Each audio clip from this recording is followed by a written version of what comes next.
Good evening, everyone, and you're all very welcome to our talk here tonight, where we're going to learn a little bit more about the Sliabh Mountains.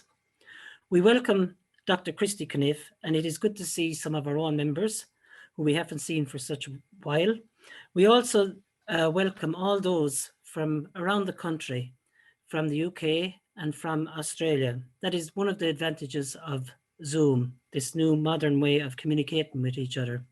We thank Niall Heenan, who this is his third lecture to host for us. And also behind the scenes tonight, allowing us all in, is Inez Heenan and Bill Ryan. And we thank them also. When we asked Christy to give a talk, he suggested a talk on the Sliabhs. And our first reaction was that, well, we were a little bit outside our own area. But in a time when we've heard so much about 5 kilometers and 2 kilometers. We thought, well, you know, if we went across the lake, we would still be within our 5 kilometers. For those that don't know where we are, we're Kilbarron-Terryglass Historical Society in the parish of Kilbarron-Terryglass and Fenagh in Tipperary on the eastern shores of Lough Derg. And the past year has been very, very hard for an awful lot of people. But one of the upsides of the first lockdown was the beautiful weather and the sunsets. And I, and many more like me, stood or sat on the shores of Lough Derg looking at those sunsets, watching the sun go down over the Sliabhs. So we thought, why not learn a little bit more about the land and the landscape that maybe sometimes we take for granted? So without further ado, I'm going to welcome Dr. Christy Cunniffe. And I would like to thank Christy for his support once again to us and to the many groups around the area, not just in County Galway, but when he crosses over the bridge to Tipperary as well. He's helped all of us over here too. During last year, Christy retired after 30 years as an archaeologist, but his voluntary work did not go unnoticed. And in 2020, that work was acknowledged when Christy was awarded the Heritage Hero for 2020. Christy, we congratulate you, and we hope that in the voluntary work, sometimes we forget to press the stop button, but we do hope that you do find that little stop button and enjoy your retirement also. We thank you, Christy, for all the help, the support that you've given societies like us. And now I'm going to hand you over to Christy. I'd just like to say that I'm delighted that Helen actually asked me to speak to the Kilbarron-Terryglass Society again. I thought they might be getting tired of me at this stage, but I love the toing and froing back and forward across the Shannon, because we're all Shannon folk along this part of the country.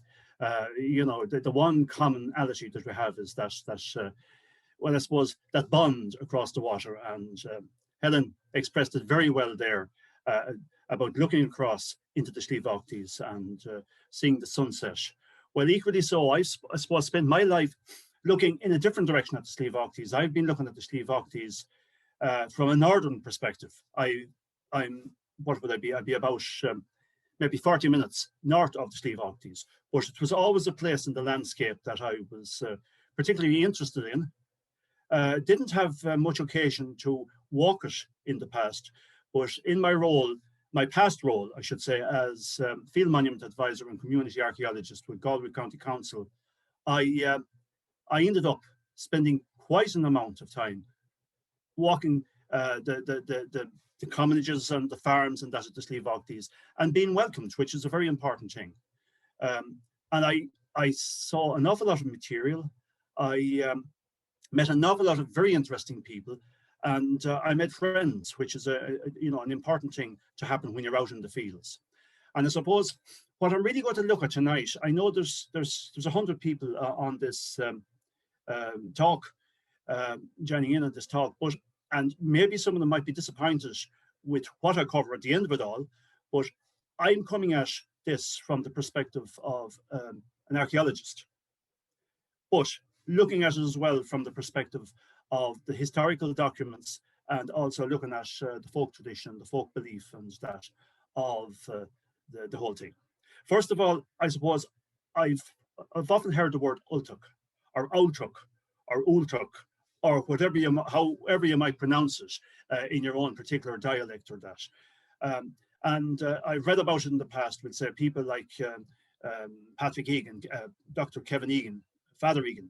He would have written about it in the Galway Journal many years ago. So, you know, it would have been available to people like me. I would also have encounters in the Woodford Heritage publications as well. People like Seamus McEnany, and Ultic himself, obviously, with a name like McEnany. People like that who wrote about it and who drew me into it, if you like. And of course, with my work in the Sliabh Aughties, where I was field walking, I was encountering every field I walked was a field that was created and made by an Ulster Catholic, if you like, living maybe in a foreign land at this stage. But anyway, I'm going to sort of move into my lecture as such. That's a sort of an introduction. I saw a few names there as well that I was interested in, like McGinley, and you know, I saw the O'Reillys and that, and names like that. And these are the names that we're encountering well, not McGinley now, but O'Reilly and various names like that we encounter up in the Sliabh Aughties. And straight away, once you walk into the place and meet the people, you begin to realise that you're actually meeting the very people, or descendants of the very people that arrived down here after the Battle of the Diamond. Now, first of all, just a little bit of background, and I'm not sure where I took this photograph from. I think I might have taken it from over somewhere, let's say around Kilcrease or someplace. I'm not quite sure. But this is just another perspective of the Sliabh Aughties. The Sliabh Aughties are mountains, but I suppose really they're uplands. They're a series of uplands. Some of it a very good land, some of it actually quite impoverished land, we'll say blanket bog, and a lot of it forested today. But it's the mountain range itself forms a border between County Clare, between East Clare and Southeast Galway. And the highest point in it is actually Mahara in County Clare. It's just 400 meters in height. So maybe people that live beside much taller mountains might say, look, it's only a hill. But I can assure you, it's tough work when you're up there walking that particular mountain. And it consists of two ridges divided between the Aughndollach River, which flows west into Lough Cuthra. Now, I'm throwing out names there and that, but the Aughndollach or Aughndollach River is a very interesting river from the perspective of settlement and land use. What it actually means is the river of the two cows, or the two milch cows. And what happened is that a chieftain gave his daughter lands. The lands on the northern side, sadly, on one of the tales anyway, was the poorer land. And sadly, that was the land that we'd be on. The land on either side of the river was of different qualities. And that's an interesting thing when it comes to the naming of places, how people saw the value of the land. And the value of the land in that case was, if you like, scaled around what a cow could produce, the amount of milk that a cow could produce from the grass that's on that land. But anyway, that's the sort of an aside, and it's the sort of things that can attract people like me and get me going off in different directions. But if you look at the bottom of my screen there, you'll see a statement. Now, this statement can be turned around, but no blood shall flow between Ben and Bow. Or that could equally be recited as between Ben and Bow, no blood shall flow.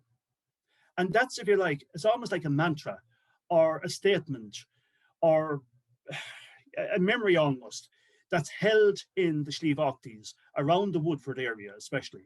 That whole area in the old civil parish of Ballinackill, which was actually the biggest civil parish in East Galway. It's now 4 modern parishes when you break it down into the new Catholic units, or maybe GA units, as someone will see them at times. But that's an important statement, because that was how the people felt. The people that used that term actually felt safe between the Ben Hill, which is just outside the village of Woodford. Woodford, the old Irish name for Woodford was Groygan Wiltshire Erin, the village of the iron mills. That's what Woodford was famous for back in the 17th and early 18th century, for making iron and iron making and that. And that's principally what cleared a lot of the forestry off of the mountainside in Woodford and made it available for people to take up as farms after 1795. But the Bow is the Bow River. The Bow River is more or less the current boundary. The boundaries changed in 1798 or 1799. But the Bow River is, if you like, is the southern boundary, whereas the Bin Hill is the northern boundary of that space within which the Ultugs first settled when they arrived down into the Sliabh. So, this was their statement. Blood shall flow between Ben and Bow. And to, I suppose, expand that a bit with folk tradition. In the old folk tales that are told and that are recited and that are recorded in the folklore in the folklore commission, what you find is that there was a belief that there was a great battle to take place on these slopes, and the battle would take place between Catholic and Protestant, of course. That's what because this is what this rivalry was in a way. It was part of it. But this battle was to take place, and the battle was to be so fierce that it would find its way, it would work its way right down to I think it's a 7-eyed bridge in Kilcrease. I could be corrected in that, but I can count them if I'm wrong sometime. But it would find its way down, the blood would flow out under the bridge of Kilcrease, and then at that stage, the Catholics would actually win. It's almost this folk tradition or this belief, and this is supposed to be part of these extended Columkill's prophecies. So you get these prophecies all over the place. These late additions to the prophecy of Columkill. But it was a sort of it was in the ether, if you like. It was what people recited and what they passed on to each other. Now let's get into some of the and I suppose it's just one of the things I suppose that came out of this particular slide that I'm showing here is it's from from Archaeology Ireland in 2007 or 2017, sorry, and it was just where Archaeology Ireland picked up on something that was in the Irish Times, and the American Archaeology magazine picked up on the same thing. So this got covered. This particular thing got covered in 2017. I had a very lucky discovery, if you like. Well, first of all, I didn't know what I had, because I had been walking the mountain. I had been meeting different people, and one of the people that I actually met him through a very good friend, sadly now deceased, Dermot Morden. Dermot was a very good friend of mine for many years, way before I started to work on the Sliabh. But we knew each other for forever and a day, if you like. And sadly, Dermot passed away a few years ago, out on the mountain, bringing people around the mountain, as he always wished to do. And I'd like to dedicate this talk to Dermot, because he was the man that introduced me to a lot of people. But one of the people that he actually introduced me to was a man called Patrick McGann, a young farmer out in Derrygould. The townland names in the Sliabh are absolutely fabulous. But I happened to be standing in Allandara East, another townland, and I happened to stop this man in a white pickup truck, put the hand up almost like a guard, stopped him on the road, and when I realized it was Patrick, I said, sorry, Patrick, I didn't know it was you, but will you tell me who owns that land there? He said, it's mine. And then it dawned on me, it was his, because I knew, there was a lime kiln there that the family had restored and things like that. But it was a farm that he worked rather than what he lived on. And I said, Patrick, it looks very interesting. I'm seeing stones and I'm seeing walls and seeing all sorts of stuff out on the slopes there. Is there anything interesting in there from an archaeological perspective? Well, he said, there are holes in here. There's a series of holes in the fields. And he said, we always wondered what they were. I said, can I see them? And he said, yeah, come on in. So I went into Patrick's, onto his farm there. And as it turned out, when we looked for a short while, we realized that the holes in question were actually wet ditches or drains that were around platforms, settlement platforms. And at the time, when I started to look, I started to realize that there was more and more and more of these things appearing. Sorry, I'll be picking up on the monuments later anyway. But it turned out that what was on Patrick's land was something like a settlement. At the time, I thought it was actually a Bronze Age settlement, because it looked, in a way, to me, like Bronze Age hut sites, or the basis of Bronze Age hut sites. And I wasn't sure, because they didn't conform to the known monument type. And this is a problem in archaeology, that you can find that things don't conform. But something I did later, I actually invited members of IPMAG, the Irish Post-Medieval Archaeological Group, of which I'm a member. I invited them down for a field trip into Southeast Galway. They based themselves in Portumna, and one of the sites that we visited were the sites on Patrick McGann's farm. This is the great thing about this. Patrick was so open and just so inviting. All we had to do with Patrick is ring him and make sure the bull wasn't in the field. And that's the usual thing, you know, with people, that once you meet people properly and chat to people and, you know, you're bona fide, you know, you get access generally, and that everything else is you know, taken care of in that. But I had my IPMAG colleagues out in Allandara East looking at these strange hut sites. And we all looked at them, we scratched our heads, and we still were none the wiser until Dr. Teresa MacDonald, who runs or she's in the process of selling it now, if anybody wants to buy an archaeological school, or maybe she has it sold, but Teresa ran the Achill Archaeological School. She has been running for years, and I actually was out there myself as a younger man, learning my trade, if you like, at that stage. But Teresa turned to us and she said, "They're not hut sites," she said.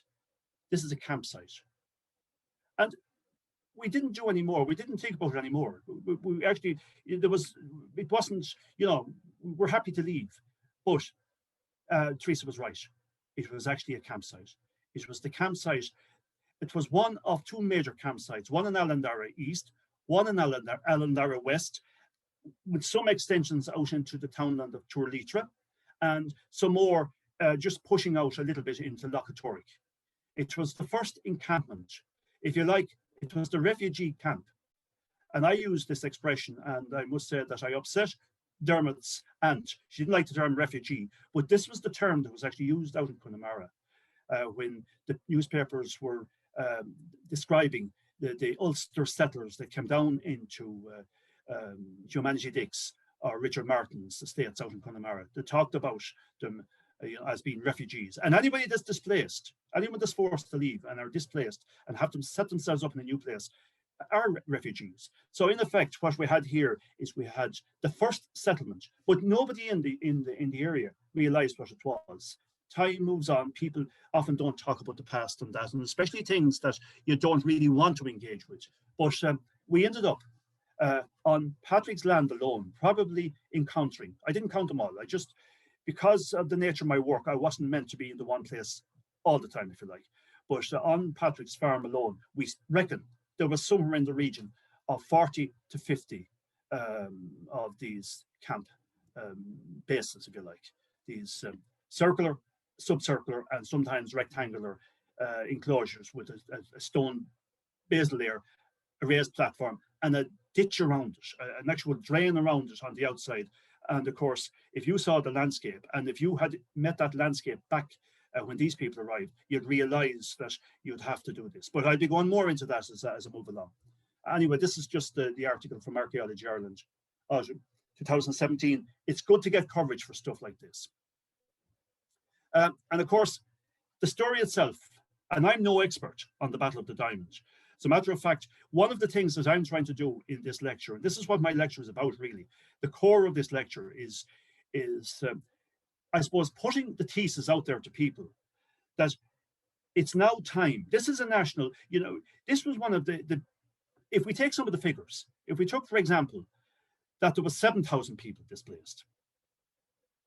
There are other figures, there are far bigger figures, but we just take that one figure that's mentioned in some of the documents of 7,000 people displaced. Now, all the 7,000 didn't come into Sliabh, I can assure you, but with 7,000 people displaced after a battle like that, over a period of years, that's a huge internal migration within the country, in a small country. And actually, some of it wasn't internal. Some of it actually, you know, some of these people went abroad as well. But there was a huge movement of Catholic farmers, of flax-growing farmers from the borderlands, moved. Some of them moved voluntarily because of the pressures and that were around them. Others had to go because they were engaged with the Battle of the Diamond, things like that. But you had this huge internal movement. It's a huge migration. This is a question simply from a historical perspective that ought to be examined. I really believe that it needs to be examined properly. I believe that it's something that should be examined in a manner that should be peer reviewed to ensure that, if you like, the folk tradition and the bits and pieces on the fringe that get attached to the telling of stories gets removed, and that we're right down to the nub of it and see what exactly did take place. Try and find the truth. I actually think this is, there's a PhD research program here for somebody, but it's to find that somebody that wants to take on that whole question, and the question may be too big for just one study. But anyway, what I'm trying to do here is I'm trying to get people to think about it, and I'm also trying to see, even from the Sliabh Aughty perspective, if there's somebody out there that would pick up the gauntlet and go with it. I had a gentleman, a friend of mine, who was about to do the PhD in archaeology in Galway, but sadly he got ill. He had to look after himself and he had to look after his daughters. So he had to park the notion of the PhD. I was looking forward to that, because that was going to be, you know, a proper examination of the question as far as the Sliabh Aughties were concerned. Anyway, the diamond is an interesting thing, and I will be reading a few bits and pieces about it. I'm not going to go into it in too much detail, because it's not really, it's complex, it's very complex. And the understanding of all of the backdrop to all of this is complex enough. But the Battle of the Diamond principally occurred on the 21st of September in 1795 at a crossroads known as the Diamond, near the village of Loughgall in County Armagh. And as you can see there, it's well marked. I must say that in the northern end of the country, they mark their battle sites much better than we tend to hear. You know, we have a lot of things that could be shown like this. But the Battle of the Diamond was a very, very important battle. And really, the backdrop to it was, in many ways, was agrarian. There's a certain amount of, you know, religious tensions, obviously, but agrarian pressure on land, pressure for land, the tensions over land, and the whole lack of lands, small farms, and that among the people that were working at growing flax and feeding the linen industry and that, and involved in the weaving and all of that sort of stuff. Now, I suppose the principal characters in the Battle of the Diamond, you can't have a battle without protagonists, and in this particular case you have two, which you normally have. You actually have one group known as the Catholic Defenders, and obviously that's the Catholic side. The other group are known as the People Day Boys. Now they have other titles as well, but principally remembered and recalled as the People Day Boys. And the name People Day comes from the fact that they did an awful lot of their work. They're like a lot of these secret societies. A lot of their work was done at night.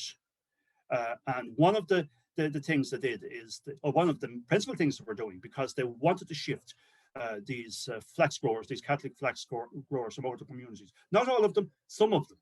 We have to be careful as to how we look at this. You know, this is why it needs to be examined properly and tightly.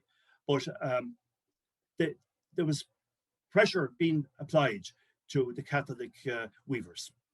And the People Day Boys would come at the break of day sometimes, attack the houses. As you can see here, this is a cartoon of a Catholic house being attacked here by the People Day Boys. There's also guys here with guns and hats and that sort of stuff, as if there was militia involved here as well. But basically what it is a caricature of an attack on a weaving family on the borderland, somewhere around Armagh. Now, I'm going to quote some material to you. These are bits and pieces that come out. This is there's quite a bit of stuff published.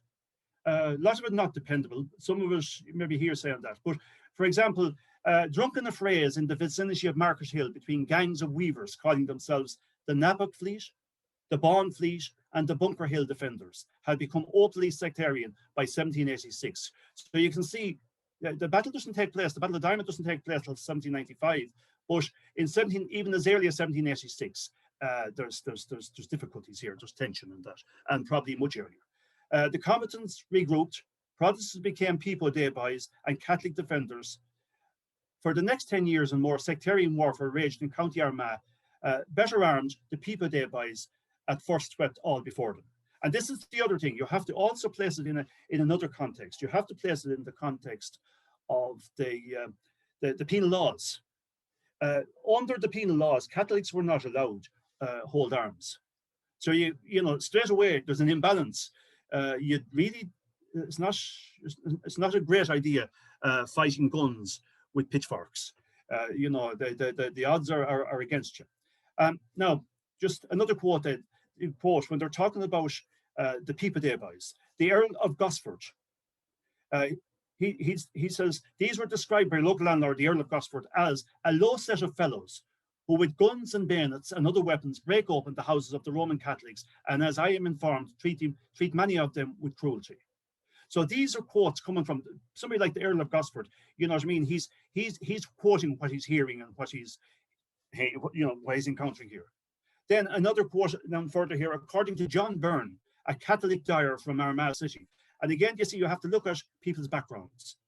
Do you actually trust a statement from a Catholic dyer? Well, you have to look at these things. This is what history is about. Historians have to get down and critically examine the information that's put in front of them and come to a balanced view of it. But one way or the other, John Byrne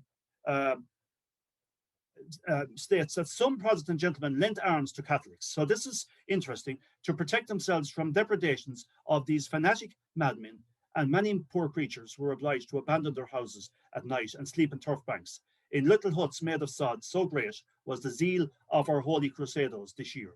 And you can see here, he's actually bringing in the notion of holy crusados. So he's obviously implying here that there's a certain amount of sectarianism going on here, religious sectarianism going on here in the background as well.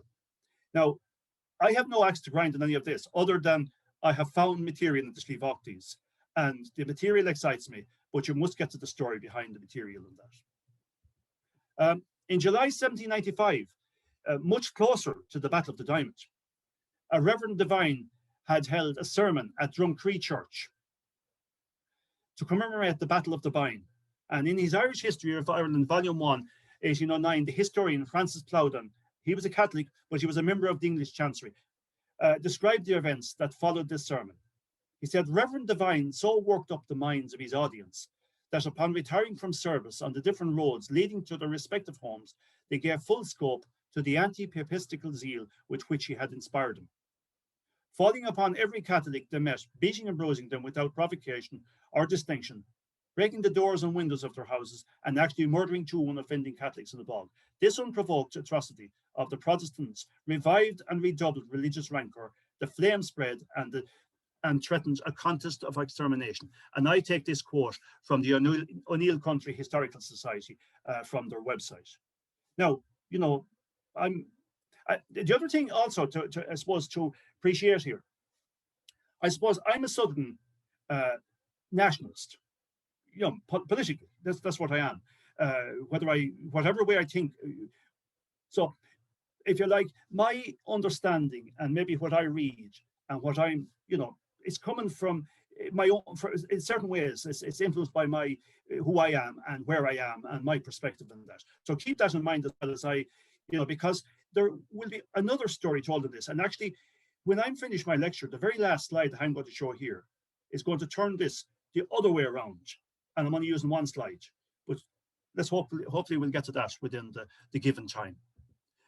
Now, in response to all of this, and again, this is from the O'Neill Country Historical Society website, in response, Catholic defenders became organised, and this rural rioting culminated in the Battle of the Diamond, which took place in Loughgall in County Armagh on the 21st of September 1795. And I suppose the one thing that we, you know, when you look at places and names and words and terminology and that, a diamond in Ulster is probably a square in Loughrea in East Galway. It's just understand that the diamond is usually the place where the fair takes place and the market takes place out. It's this bit of ground, this common ground, but it's referred to as a diamond as opposed to a market square that like what we have here in this part of the world. There's a few important things here in this as well. This is Dan Winter's house. This, I know I haven't my pointer set up, but take it. I think I'm correct in saying that the center house there, they're all to the left, but take the house that's directly in front of you on the screen with the hill behind it. That particular house is known as Dan Winter's house. And that was a very important house, simply because Dan Winter and his sons, well, they were both Presbyterians. That particular house is now the base, if you like, for the Orange Orders Museum in Loughgall. So it's a very important place. If you want to read up on the Orange Order or want to learn about the Orange Order, that's the place that you should go to. Visit the museum there, the museum in Loughgall. But Dan Winter and his sons defended their homestead because the battle took place more or less in those grounds there. You had Catholics on one side of it, you had Protestants up on a hill, which what you have to think about here, or you had, maybe I should go back to saying, you had People Day boys on one side and you had defenders on the other side, but it actually doesn't matter which way I push it because one was Catholic, the other was Protestant. And what we're told here at this battle, we're given different numbers for the fatalities. According to the telling from, we'll say, a Protestant perspective or Presbyterian perspective at that stage, there were no fatalities on the side of the People Day boys. Whereas there could be 30, 40, there could be less, there could be more. The figures move, if you like, fatalities on the Catholic side. The Catholics weren't armed as such, whereas the Protestants were armed. So, you can imagine the situation in a case like that. But this was a very important place there. And Dan Winters was also a very important character with his sons. We also, I'm actually trying to remind myself now, but anyway, this is Dan Winters' cottage. It's known as Dan Winters' cottage at the Diamond, and you can see here it's on the side of a banner, and you can also see that it's in the form of a fine big lambeg drum on that.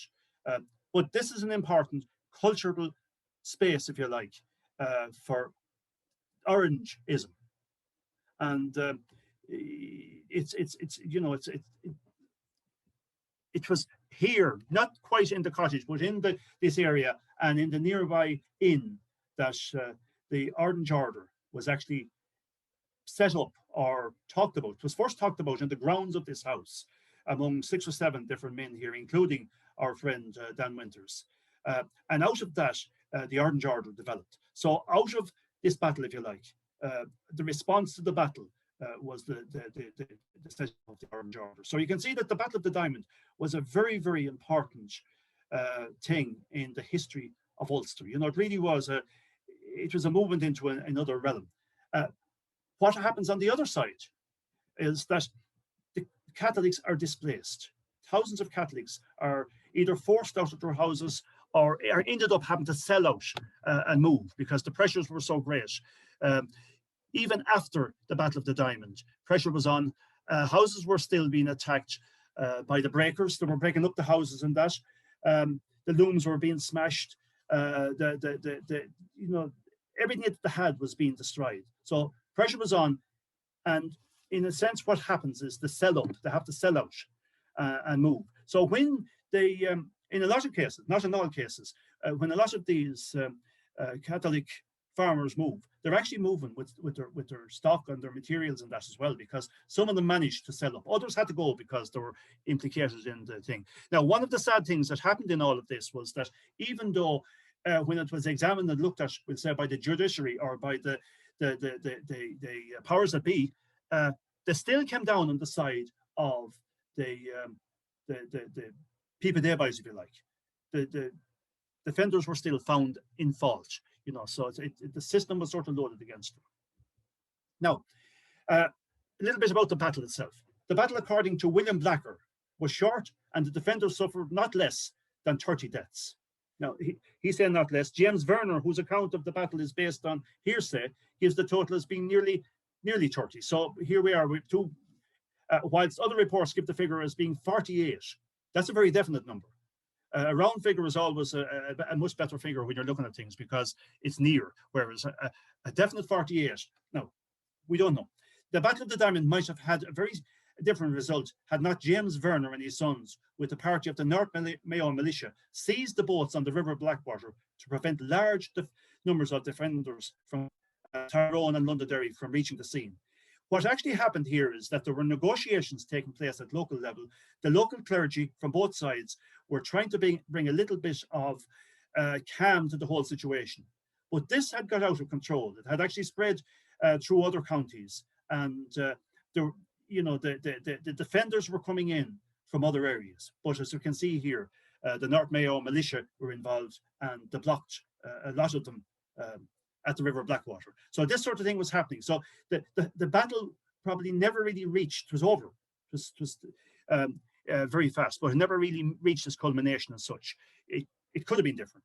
We don't know. We just don't know in that case, and that really doesn't matter in this case. Now, this is just one verse from a song, "The Battle of the Diamond," and this is a song from a Unionist perspective.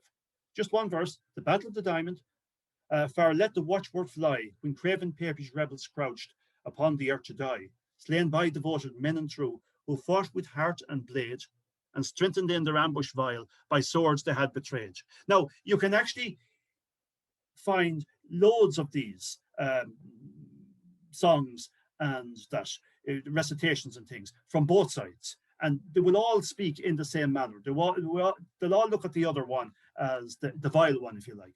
So these are this is part, if you like, of the part and parcel, or the baggage of what takes place in these things. That you actually have the street singers, and you have the sheet music and that being created here, the songs being created on sheets and that to be sung around these things, sort of celebratory in a sense.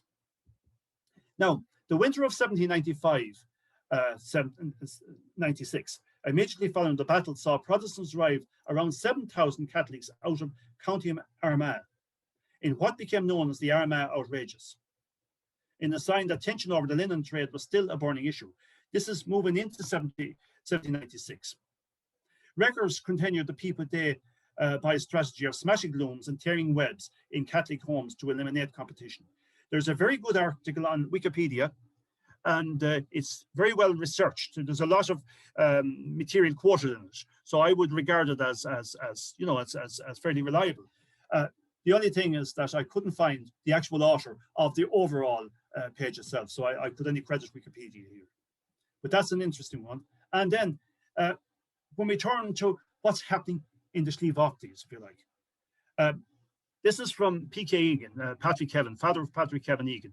He was a historian here in County Galway. He was he had a doctorate for his research in that. But in this article, "Progress and Suppression of the United Irishmen in the Western Counties," was what he was looking at here. He was looking at the United Irishmen, but the one thing that he found, and it sort of made him wonder, is he found very few of the Sliabh Aughty. He didn't find any, I don't think, Sliabh Aughty men involved in the United Irishmen risings. And we're a little bit at a loss as to when exactly the Ultics arrived into the Sliabh Aughties. We believe they arrived quite early, but there's a reference, McEnany he refers to a newspaper article, but we can't find it. It just can't be found. It's not, the actual citation isn't correct as such. We just can't find the actual reference. To be lovely to find a reference in some of the newspapers, be able to prove that they arrived into the Sliabh Aughties in 1796 or 97 or that. We just don't know. But Egan is wondering, were they there as early as that? We don't know. But anyway, the refugees from the north were received hospitably. Their reputation for industry and their knowledge of the linen manufacture were inducements to landlords to allow them to settle, and several hundred families did so in West Mayo. And that's something that's well written up. You know, there's quite a bit of work done on the Mayo Ultics, if you like. A colony of Ulster weavers were settled in Ballina, and you know, we have the records. And actually, if I might look at some of them. You know, well, I mightn't have time. I better stay with this thing here. But we actually have lists. People like the migration of Ulster Catholics to Connacht, 1795-96. Well, that's by Patrick Hogan, and that's in the Shankas Ardwaka. That's in the Armagh Diocesan Historical Society, Volume 9, 1979. And that's a very useful document because that gives us the names of people, the townlands they came from, etc. For example, a lot of them came from the townland in County Down. A lot of them came from the townland of Bleary, and we have the names Brannan, Murta Brannan, and he ends up in Ballina. James Kyle, also from the townland of Leary, also in County Down. He ends up in Ballina. John Colliner. So we have all of these names here. We have Deraney, Freshier, Hanlon, Loughlin, Hanlon, Kennedy. And this is something when you start looking at the names, and it sort of took me by surprise. A lot of the names that I was encountering that were listed in various articles as Ultic names were names that we'd expect to find in this area. Apart from Ultics, if you said to me that a particular name was an Ultic name, I'd say no. Actually, that particular name is common to parts of County Clare. That's common to parts of East Galway. But when you examine, if you go into there's a website especially for being able to identify people and where they come from in the country, you actually find that these names are there. They may only be pocket names, but the names were in the particular areas along the borderlands. Obviously, people have been moving forever and a day, and the more than my own name, Cunniffe. If you were to look, you'd say Cunniffe doesn't belong to Clonfert, but it does belong to Galway and Roscommon. But if you found that coming down as an Ultic, you say, well, there's something wrong there. That's a mistake. But actually, no. There are quite a few of these names that we would expect. But names like MacDonald, McConville, Farrell is an Ultic name. Dulligan, McConville, Orson, Pat Orson. I don't know, where the root comes for that. Makel, McGannon, the Mex, or Hanlon, Fraser. These are all names of people that came down to Ballina and Foxford and places like that. So that particular article is very, very useful for that purpose. Anyway, Egan goes on to tell us that another colony settled in County Galway who had fled from counties Monaghan and Cavan. It is believed that they came in considerable numbers at an earlier period, but that there was a trickle of migration in the same direction down to the famine. According to local tradition, some of them were evicted by Sam Gray, agent to Lord Farnham, and they settled and made homes for themselves, mainly on the barren and unpopulated slopes of the Sliabh Aughty Mountains in the civil parish of Ballinkill, where the descendants are still known locally as Ultics. And we have a few of them here at the lecture tonight, because I saw a few names coming up there, and it's great to see them. People like O'Reilly's from Lochatoric and places like that. It's nice to see them here, and it was nice to have met them as well, and have met some of the older members of those families as well, the ones that were closer to the movement. Anyway, we'll just move on. Now, this is from Seamus McEnany, or McEnany, I think preferably in the Sliabh Aughties. McEnany would be the pronunciation. But this is in A Forgotten Campaign and Aspects of the Heritage of Southeast Galway. It was published in 1986, and Monica at the Woodford Heritage Centre, or the East Galway Family History Centre there, republished this last year. I think it was last year. So she has both The Forgotten Campaign and the Clanrickard Country, two of the books that were published in 1986 or 86, 87. She has them brought out again as facsimiles. So it's a book worth getting if you're interested in the Ultics. But Seamus passed away sadly last year, but he wrote extensively on his people, if you like. But what he says here, they loaded all their personal belongings on horses and carts, including various farm implements, linen spinning wheels, looms and stone querns to enable them to grind corn. They travelled in part through County Tipperary, as it is documented that they met hospitable people in that county. Now, isn't that good for the Tipperary people that are hosting this tonight, that there were hospitable, decent people who gave them lodgings. However, the hospitality was peppered with caution, as it is written. Now, I don't know where it's written, but as it is written, that at least in one house, the rankles were tied to the bedposts. I hope to God that wasn't in Kilbarron or Terry Glass, but it could have been. This is where further research is required. But anyway, according to McEnany, they even went to the trouble of having their cattle specially shod for the journey. And all of this stuff is very important, because this is the stuff, if you like, this is part of the cultural legacy that these people brought. This is the recorded memory of movement, of moving down. And they repeat this, the fact that they moved from place to place. They brought all of their materials, and they set up. And this adds more to the fact that we actually have a refugee camp in Allandara East, Allandara West, that people came down, lock, stock and barrel. On the way down, they would have had to set up some sort of shelters, I suggest that they were setting up TP or bivouac type structures, poles and canvases or whatever on them, or linen. These people were weavers, so there was no problem for them to create or to make, the material for shelter and that.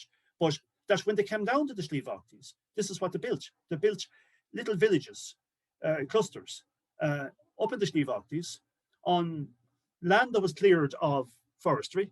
And for that period of time, while they were setting about building their farms, while they were laying out the farms, this land that they got from Sir Thomas Burke or Sir John Burke of Marble Hill, a Catholic landlord, he reputedly had land. He said he advertised land in the newspapers for rent. But anyway, and this is a reference. I'm trying to find this reference for the Sliabh Aughties. This is a reference to the Ultugs on the Martin Estate near Clifton in Connemara. This is from the Dublin Evening Post, and it dates to 27th of August 1796. So this is quite early. This is immediately after the Battle of the Diamond. It's within a few months. It says here, the persecution in the county of Armagh is not yet exhausted, although it has featured thousands of miserable victims in every direction. Sorry, it has scattered, the old tall S, I'm mixing them up with the Fs, has scattered thousands of miserable victims in every direction and left them to the winds of heaven. That's a lovely quote. A computation may easily be formed of the extent of this mischief from the fact that a single gentleman, Colonel Martin of the county of Galway, has given asylum to more than 1,000 souls on his estate.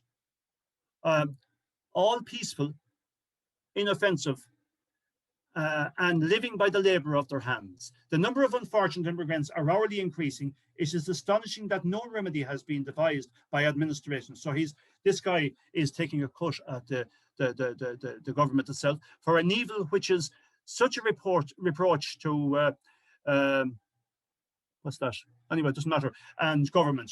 The press said a good deal on this subject, and we have seen a proof sheet of a print of the refugees going from the north to Connemara. I'd love to see that.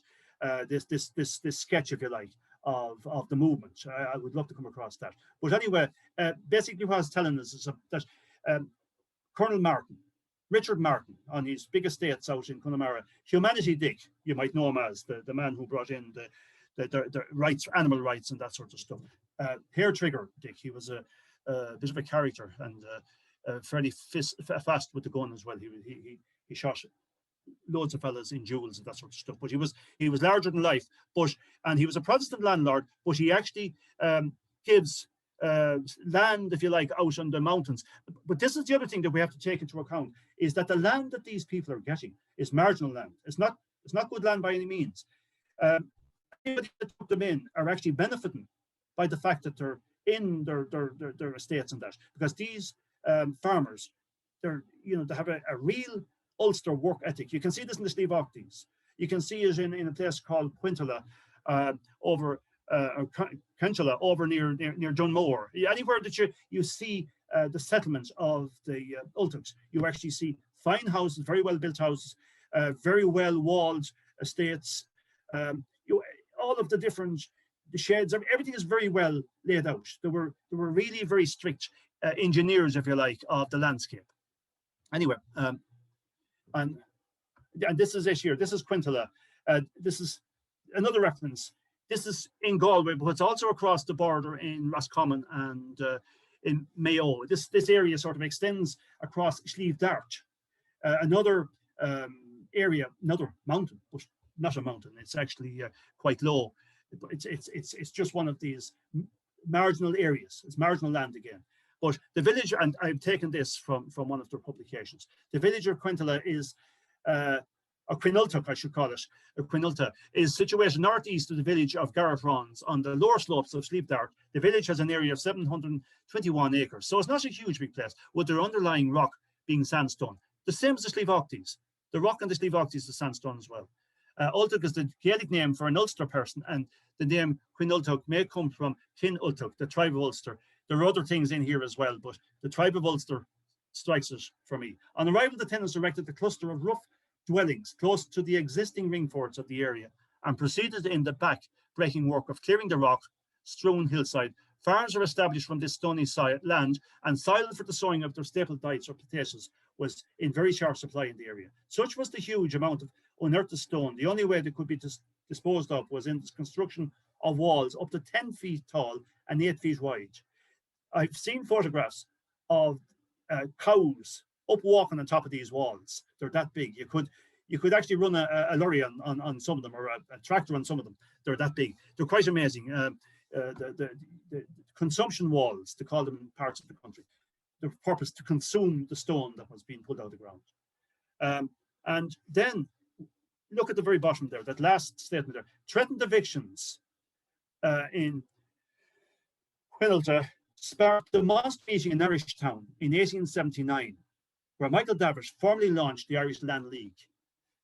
This is an important point, because the same thing happens back in the Sliabh Aughties, where you actually have a lot of agitation, and you have the land wars of the 1880s, and you have all of these evictions that took place in the Sliabh Aughties around that time. Very difficult landlords there. Clanrickard, the miser earl, as he was known as, Ulick John Canning de Burgh, but he wouldn't give abatements of rent in the 1880s or after the famine, and there was a set to, and of course the people themselves stood out, if you like. They held back the rent to an organised holding back of the rent, but sadly a lot of the people then in the Sliabh Aughties were evicted, and that's a totally different story. It's a much different story, but the principal thing there was that in many ways, I suppose, the land wars in the Sliabh Aughties was the key to allowing some of the Ultachs into the community, if you like, because what you also have to consider here is that people were outsiders. And if you talk to some of the families, they'll tell you that they were regarded as outsiders for a long time, because these were people who were actually given land in somebody else's area, if you like. They come in. And one of the other things that we can actually see in the Sliabh Aughties, which is interesting from an archaeological perspective and from a settlement perspective, is that when the Ultachs, or when the Ulster Catholic farmers came into the Sliabh Aughties, one thing stopped, and that was the old traditional system of bullion. We find that among some of these people, we had herds, and in one particular instance, right beside where I have recorded a small series of bully huts in a townland called Derry Uber, we find just beside where the bully huts are, you find a herd's house that was lived in by a man called Noonan. He was Noonan the herd. So simply what has happened here in this instance is that he has been given access to land out on commonage, owned by the village of Derry Uber, because they were still running the old Rundale system there, and he was allowed to graze his land there, but the return then would be that he'd look after the cattle. Thus, bullion, where you send possibly young girls like they did in Achill and parts of Mayo up the mountains for the summer to look after the livestock, is no longer required. So bullion is pushed out.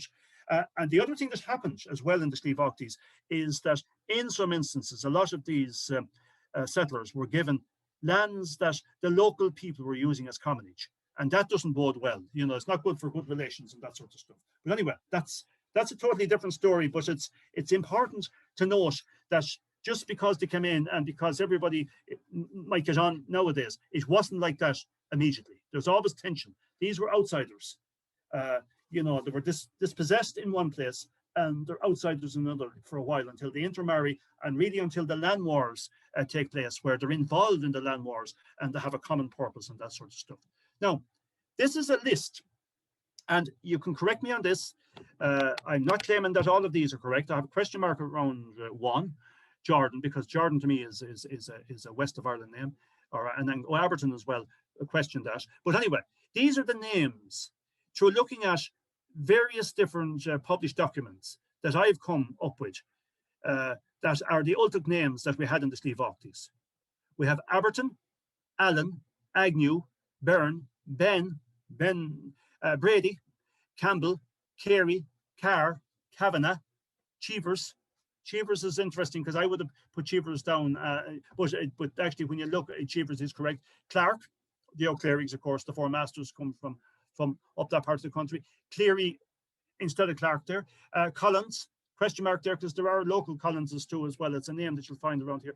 Culleton, or Colleton, an interesting name. We'll return to that after a while. Cooley, the great Joe Cooley down in Peterswell. Was Joe Cooley's people, was he derived from the Ultics? Cooney, Connolly, Cunningham, Daly, Dempsey, Duffy, Doherty. Sorry for reciting them, but people won't be able to read it, but at least they'll hear it. Duffy, Doherty, Donnelly, Fallon. Fallon to me at a local level would be a sort of name that you'd find around parts of Roscommon, but maybe we need to look further back and see why they ended up in that part. Farrell was, the Farrells were deeply involved in Woodford in the land wars and that. Finlay is actually an interesting one, because we have the Finlay name here as an Ultic, but we also find that during the land wars, a man called Patrick Balaclava Finlay. This particular man had actually fought at the Battle of Balaclava and come home safe, but he was a process server around Woodford in the parish of Balnakill during the land wars. He was threatened, and he was confined to his house. He was under guard, and he was told not to leave the house, but foolishly he went out the back of his house, not too far from the village of Woodford, to bring in timber, and the boys were waiting for him, and he was plugged. And what happened after that is that the local community refused him burial in the local burial ground in a place called, God, I can't even remember the name of it now, even though I did work on it. It's a children's burial ground just outside the village of Woodford. He was to be buried there because there was no graveyard. Well, there was a graveyard, but I don't think he was going into the actual graveyard. And the threat was put out, and if you look at the banners and that sort of stuff, you will see banners out there with coffins on it, a gun on it, and Finlay's name on the side of it. In other words, they threatened to dig him up and throw him out of the graveyard if he was buried. So he had to be buried in another place. But there's an interesting story linked to all of that. Finnegan, Fox, Garrigan, Graney, Greenan, Brennan, I suppose, or Greenan, Gilfile. Well, Gilfile is perfect. There's loads of Gilfile still around. Hamill. I mentioned my friend Dermot Morden earlier. Well, Dermot's grandmother, or could be great-grandmother, I think grandmother, he said, was a Hamill from Rostrevor in County Down. So people can trace themselves back. A lot of the people of the Sliabh Aughties can actually tell you where their ancestor came from. Hamilton, Hanley, Hawkins, Hayes, Jordan, Keeley, Keelahan, Keown, Kildare. A lot of Kildares around. King. King is a name you should expect to find out in Connemara. But are the kings of Connemara also, were they then descended from Ultics that settled out in Humanity Dick's land? That's another question. Lawless, Lennon, Leonard, Linan, Logue or Leach, Lucknan, Lugray, McBride, McBreen, McCabe, McCall. The McCabes are still there. There's loads of McCabes in the Sliabh Aughties. As a matter of fact, I'm doing work at the moment on poaching making, on illicit distilling, and the McCabes feature strongly in that. And I've spoken to one of them, and he proudly was able to tell me that they had a special feature built into the house for pouring the malt or the mix into it, so that the excise men, when they came, would find nothing in an empty barrel. McCall, McCall, McDermott, yeah, maybe. McEnany, McGann, of course, Patrick's people. Magoo, Maguire, McHugh, McInerney, McKeown, McMahon, McBride, Mallon's an interesting one there. Mangan, Melia, Bohan, Mooney, Mullen, Murphy, Murray. The Murrays are very, very common in the Sliabh Aughties. Actually, it's probably one of the most common names across the Sliabh Aughties. They have moved right across, but they were believed to be one of the families that came down a little later. Nuckley, Noonan, O'Brien, O'Donnell, O'Farrell, O'Reilly, the O'Reillys. We have O'Reillys in the audience there. O'Toole, Owens, Quigley, Riley, Shannon, Sheridan, Shield. Shield was one that I wondered about, but no, the more I read it, the more I realised Shield was a northern name. Sweeney and Ward. They're the names that we have. Wards are in Lochatoric. So a lot of the names are gone. That's the other thing. A lot of these names have already left the Sliabh Aughties for different reasons. And one of the notions that I had at one stage was that, and this is part of what I'm trying to get out here, I'm trying to get people thinking about this, but the Ultics are a unit, if you like.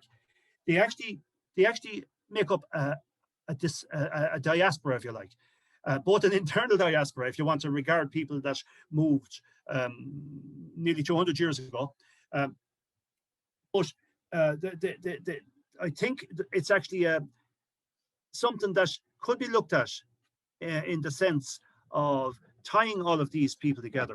There's a major project needed there to look at this and to research it and see how could all of the different units come together and actually see, you know, how they belong to each other and how they can trace themselves back into their old communities. And equally so, how they can actually trace people that have gone abroad to the States, England, and to Australia and other places. There's almost a triangular thing going on here, no more than the diamond. And you could probably go back to the term diamond, but there is a diamond taking place here where you have people from on the borderlands, you have people down south here, and then you have people that are abroad as diaspora. Now, this is Patrick McGann, and I'm looking at the archaeology now. This is Patrick standing within a feature. Now, see, can I just, yeah, I can. What you're looking at there, he's standing within a subcircular feature. That's the internal platform. You have stones around here in the subcircular nature. Well, actually, some of them are very circular. Some of them are less circular. They're penannular insofar as they come around and then they're open where there's a doorway. And where the doorway occurs, there's no ditch. But on the outside here, and you can barely see it, you can see it here, that's actually a wet ditch. It looks dry now, but I can assure you, if you were there today, it's full of water or partially full of water. That's part of the ditch. So a ditch surrounds these particular features. So in effect, what you had here were tents of some sort or other. And the ditches were dug in order to allow, they were almost like drip ditches, if you like. Their purpose was to take the water away from the actual tent itself, so it wouldn't be going on underneath. But you can see Patrick is standing in the central one here, and just to our left as we look at it, or to his right, you see another one. They're all over the place here. And this is in a place called Allendara East. And Allendara East was cleared of forestry in preparation, or not in preparation, but as a consequence or as part of the Arden works that was in Woodford much earlier. Not sure how well you can see this. This is just an aerial shot, but if you look where I'm moving the cursor here, you can see several features in that field there. And we can see more up here. They're not all very clear, and we see another number of them here. And the other thing that we see, which is important, and this is important from an archaeological, when we examine landscape, we have to look at it in different ways. But I would argue that these people were actually in these tents for quite a while. It takes a while to build walls around your farm, to build a farmhouse, to build your sheds, to actually get to that stage that you can move into a house. No matter how fast you do it, it's going to take 6 months, maybe, you know, there, but could take a year. But, you know, it really doesn't matter. But you have to bed yourself down for a period of time while all of that's happening. And if you just look where I have the cursor here now, at that point, you can actually see the traces here of the cultivation ridges, the lazy beds here. So they were sowing their potatoes in that year. So these people were bedded down here they were going to be here for a season at least. And the same thing happens on the other side of the road on Patrick's land, where you have more hut sites. You find the same cultivation ridges and things like that. That's just a close-up. Actually, I think that's the one that Patrick was standing inside when I photographed it. It's sort of sub-rectangular in ways. But you can see the cultivation ridges here, and you can see the other ones more clearly here. But I can assure you, in Patrick's farm, or on Patrick's farm, there's somewhere in the region of 40 to 50 of these campsites. And this is really and truly a refugee camp. It's where people had to settle on a temporary basis before they actually got to develop the farms on the land that they were renting from Burke. That's another view of the same thing there. And that's a perfect example there, or perfect from an archaeological perspective. That's perfect. There's some more, you know, and these are all in the landscape. They're surviving the landscape. Strangely, the people had forgotten what they were. And when I saw them, I was completely bamboozled. I thought I was after coming across one of the few Bronze Age villages that we know about. But sadly, I will say sadly, the story was even greater. That one would look more like something from the Bronze Age. And this is what we're finding. And also the other thing that we're finding in this landscape, and this is the archaeology of it, and this is the sort of stuff that I would encourage people that are engaging and walking in landscapes where these people settled to look for. Look for the hut sites, but also look for the clearance cairns. These are the little cairns whereas we saw up in North Galway around Dunmore, they were building walls. Here in the Sliabh Aughties, what they were doing, they were actually creating these cairns or little mounds of stone, throw them to one side, and these are all over the place. Another one there, you know, and this is the essence of what was happening. Once they got into the landscape, they had to create their own little roads. They had to build their houses. This is McGann's house. There's two buildings here. One could be a house, another could be a farm or a garden, or both could be houses. But this is the first layer of McGann's on the landscape. Obviously, they were in a tent before that across the road. This is the first layer, and the more recent house is just a little bit further down from this. So you can see an evolution here. And the great thing, if you look at Alan Dara on the Tide of Plotman books, if you look at Alan Dara and Tour Leiter and places like that, the names that are recorded in the Tide of Plotman books are all, by and large, all Ulster names. It's actually, it hits you straight away when you look at it. These are some of the cultivation ridges further over the Sliabh Aughties. These are on Murray land. These are over in a place called Buhabui. But we had Murrays over there, and all the if you like, the Kilnadima parish side of the Sliabh Aughties are full of Murrays. Now, this is from Seamus McAneny. It is said that the Ultics introduced the idea to the area of digging off the top heathery sod, and after drying, burning them and using the ash as fertilizer for crops. Now, this was something that was actually outlawed because landlords didn't want this happening. Small pockets of this ash can still be found around Allandara. It appears initially, at least, to have been very successful, as the newcomers were able to grow good crops on land previously considered useless. It is believed that the ash acted also as a blight preventative. And this is an interesting thing. And it is a fact that the Ultics had excellent crops. This is Seamus's words, had excellent crops of potatoes and grain during the Great Famine. As well as being able to supply their own needs, some farmers were able to supply seed potatoes to the Portumna market, where it is said they were mobbed and treated as heroes. An interesting comment or quotation coming from Seamus there. Now, these are the monuments, if you like, associated with them, and you'd say, well, okay, it's only a lime kiln. It's not only a lime kiln, because one of the things they had to do was improve the land. The Sliabh Aughty uplands are sandstone. There's no limestone up there. There are places where little outcrops of land, but none in this region. So these particular lime kilns were essential. And when you examine the Sliabh Aughties, you find that there are lime kilns every couple of 100 yards. The one thing you'll find, which is very interesting, and it's something that you would say where I live, in the plain, I feel like, of East Galway, a lime kiln can be anywhere on an estate or on a farm. But up in the Sliabh Aughties, all lime kilns are associated with either roads or little bochines or little carways, because you had to draw the limestone up from the lowlands, up from Lough Derg, and actually even over on the Derry Bryan side of the mountain. I'm throwing out places here, but there's other people won't know about. But on the Derry Bryan side of the mountain, a man related to me that the Derry Bryan people weren't welcome when they went down through the neighbouring parish of Kilbecandy to the fair in Gort, because when on their way back, they used to take the tops of the walls and bring them back in their horses' carts up to the mountain to burn for lime. So there's these sort of little anecdotal things that you get. These are all the gems that you get from the mountain. But this was a very crude.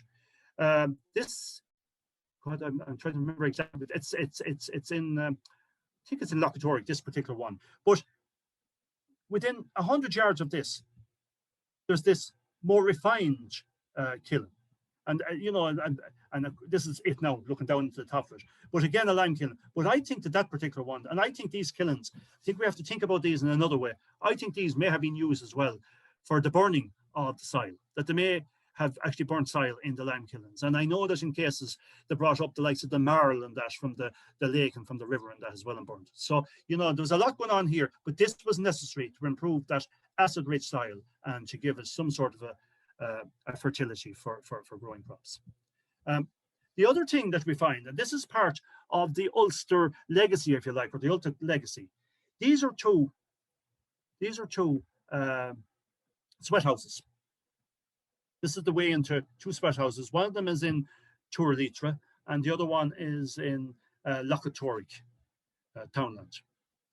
And this is the inside of the two of them. Very simple corbelled structures. Sweat houses Aras to say they're a sort of a sauna.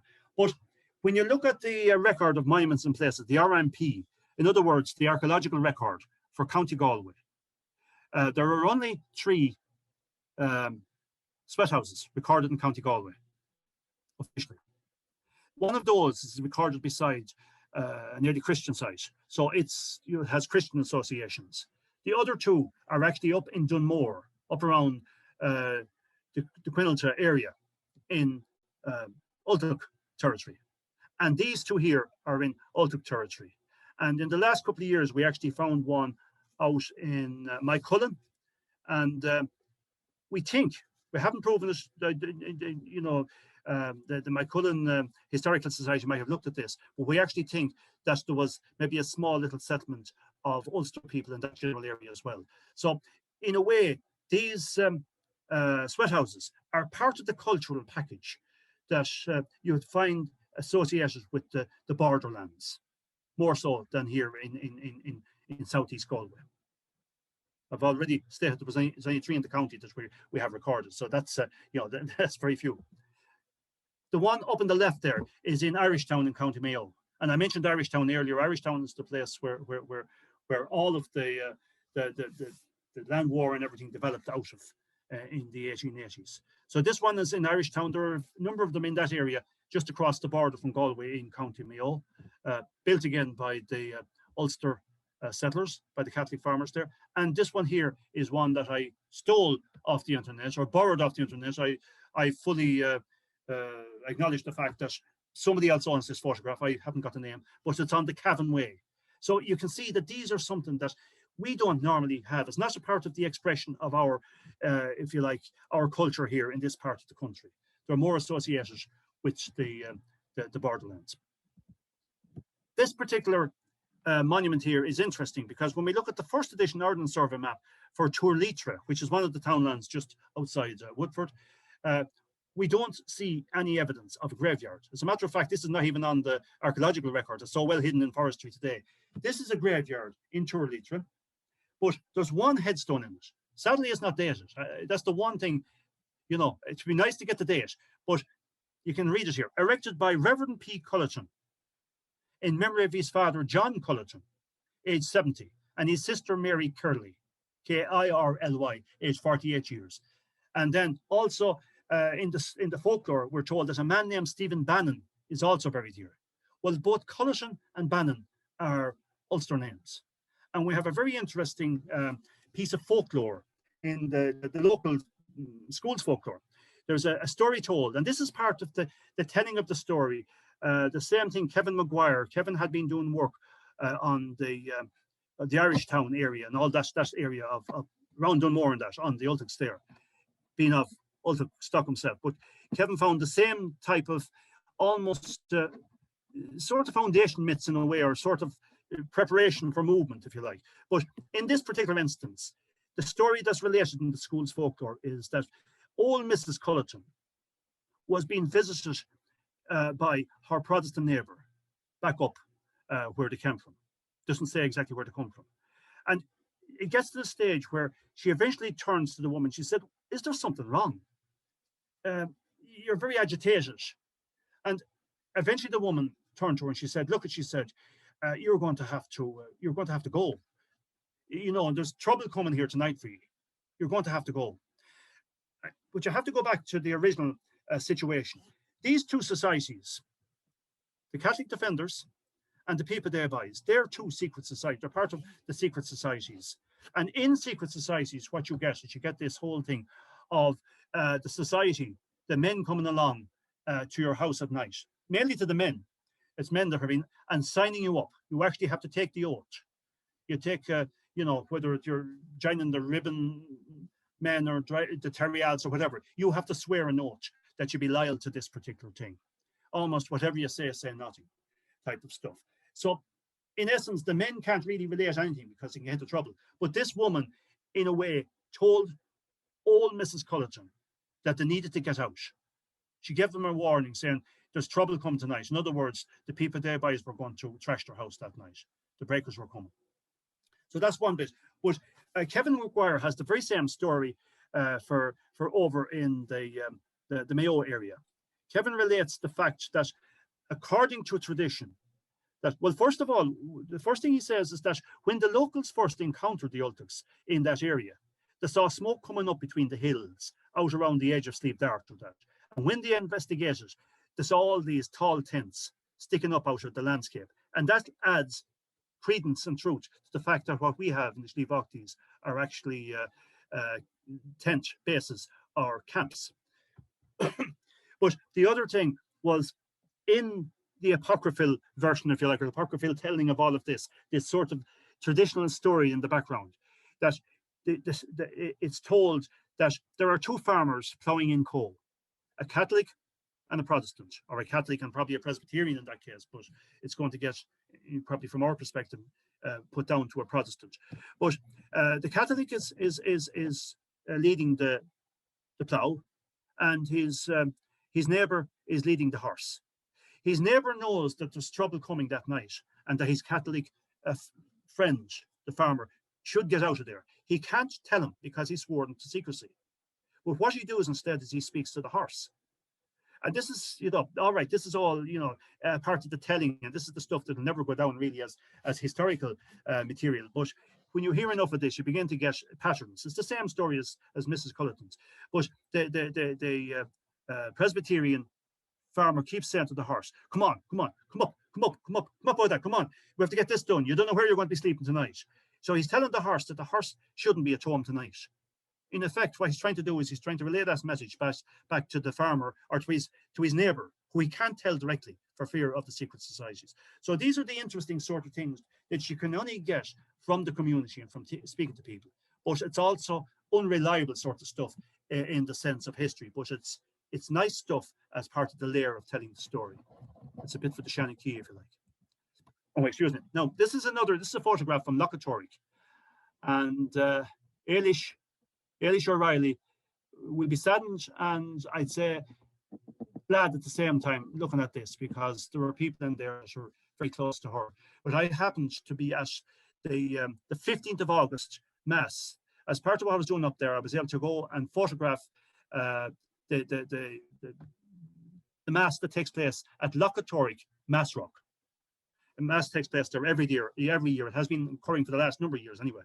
But in effect, what we have here is a Mass Rock that was built in the mid 20th century, in the late 20th century, I would almost argue. And what actually happened here is that there was a chapel at this point. This was actually a chapel. This was an old chapel, or a mass house, up in the middle of Lochatoric.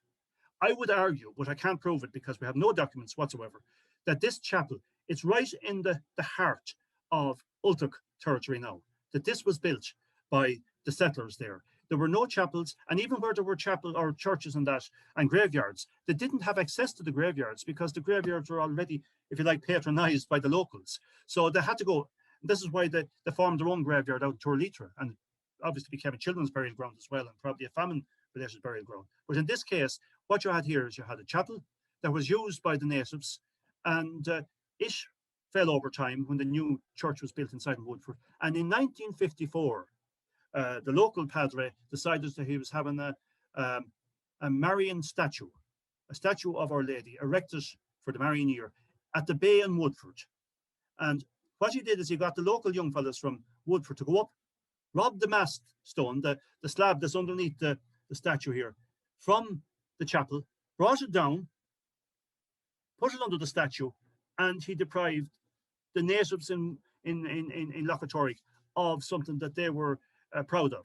And in response, they actually went up the mountain, got another slab, and over time developed a mass rock up there. You can actually see the defiance in these people, and the same defiance would have been there for the land war and that. You know, these people, and in ways, when you're looking at these such communities, and you might look at the politics of a community and look at how a community thinks politically, you have to look at the long history of that community. That's in my opinion. And I think, you know, when I speak to some people and I find that they have a strong, maybe a strong Republican view, it doesn't make, you know, I don't mind care about anybody's politics, but you have to look back at the long history. Some of these people that suffered at the Battle of the Diamond also in their memory witnessed the plantation of Ulster. You know, the memory is long, And the telling of the story, how many people still quote the passages about Cromwell and have never read a passage itself about Cromwell, but the quote Cromwell, even today when we talk about, land issues and things like this, we refer back again to the old narrative of Cromwell, but Cromwell wasn't here that long at all. It doesn't mean that he didn't, his regime didn't do a lot of harm, but the point I'm making here is that we have long histories and we can kind of go back a bit when we're looking at some of this stuff. But anyway, this was the chapel, in my argument, associated, probably built by the Ultics above in their territory. These are two mass rocks. One is in a place called Ballinlawless.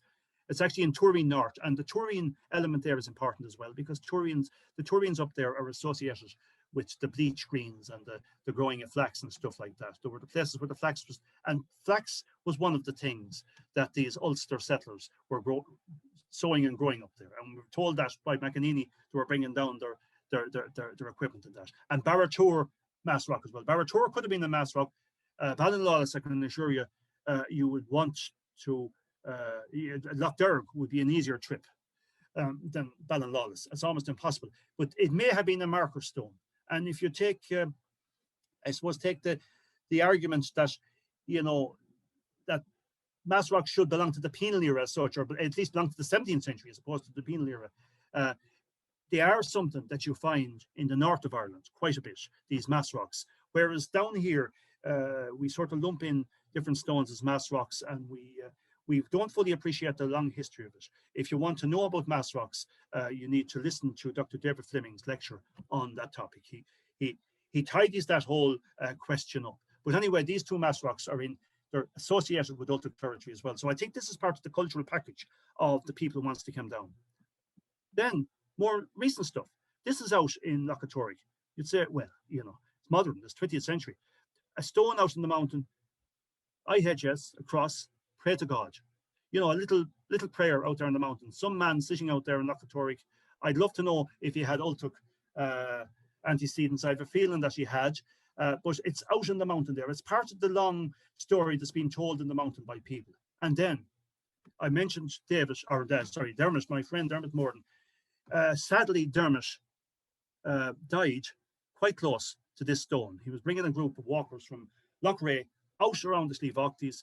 He brought them to see this particular thing, and while he was there, he got a massive heart attack, as did his good friend, one of the McCabe's, only an hour or two earlier, which was a sort of an ironic thing that two close friends around Woodford passed away on the one day. But this particular stone is interesting because it has the harp and the Maid of Erin on it here. It has a date of 1913. It has a lot of different Latin stuff here, stuff linked to the Jesuits, a lot of Jesuitic sort of references in that. But it's dedicated to a man called M.J. Murray, and the year is 1913. And he goes to the USA, and we believe that he actually ends up as a priest in the States. But this must have been a marker in the landscape, marking the date that he left the Sliabh Aughties. We're not quite sure. The story is unfinished.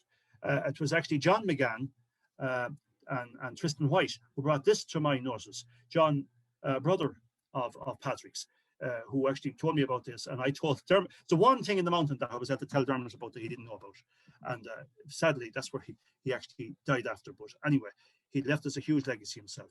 But that's it's just, it's a marker. It's a cultural marker of a Murray, and the Murrays were Ulster settlers in the Sliabh Aughties. And of course, then the houses that were built up there are very, very high quality houses. And the other interesting thing, I'm probably nearly at an end now anyway.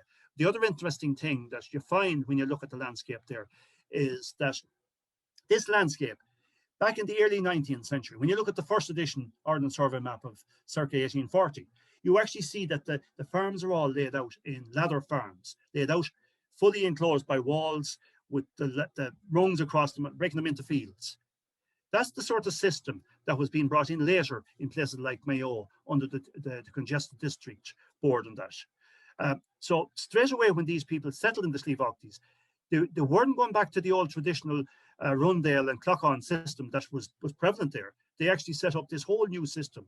The farms were way ahead. There were individual farms with individual farmsteads in them for one particular farm unit. And thus you get all of these very fine, well built. These people knew how to build. They were really good workers. This is over in near this North Galway. I think this particular area here, I think this particular stone dresser, is actually in the Nultuk area, by what I can gather. Finnegans and different people like that living in this area here. And this is one from one of the Sliabh houses, where to the right of the fireplace, we have this little stone presser cupboard. Now, that's something that you can find anywhere, but sometimes you need to look at these things and either look at them or dismiss them and say that they're a common feature, or they're a feature that seems to be associated with the cultural package of that particular people. And if that's what it is, then you start finding it. And I found more than one of those in the Sliabh.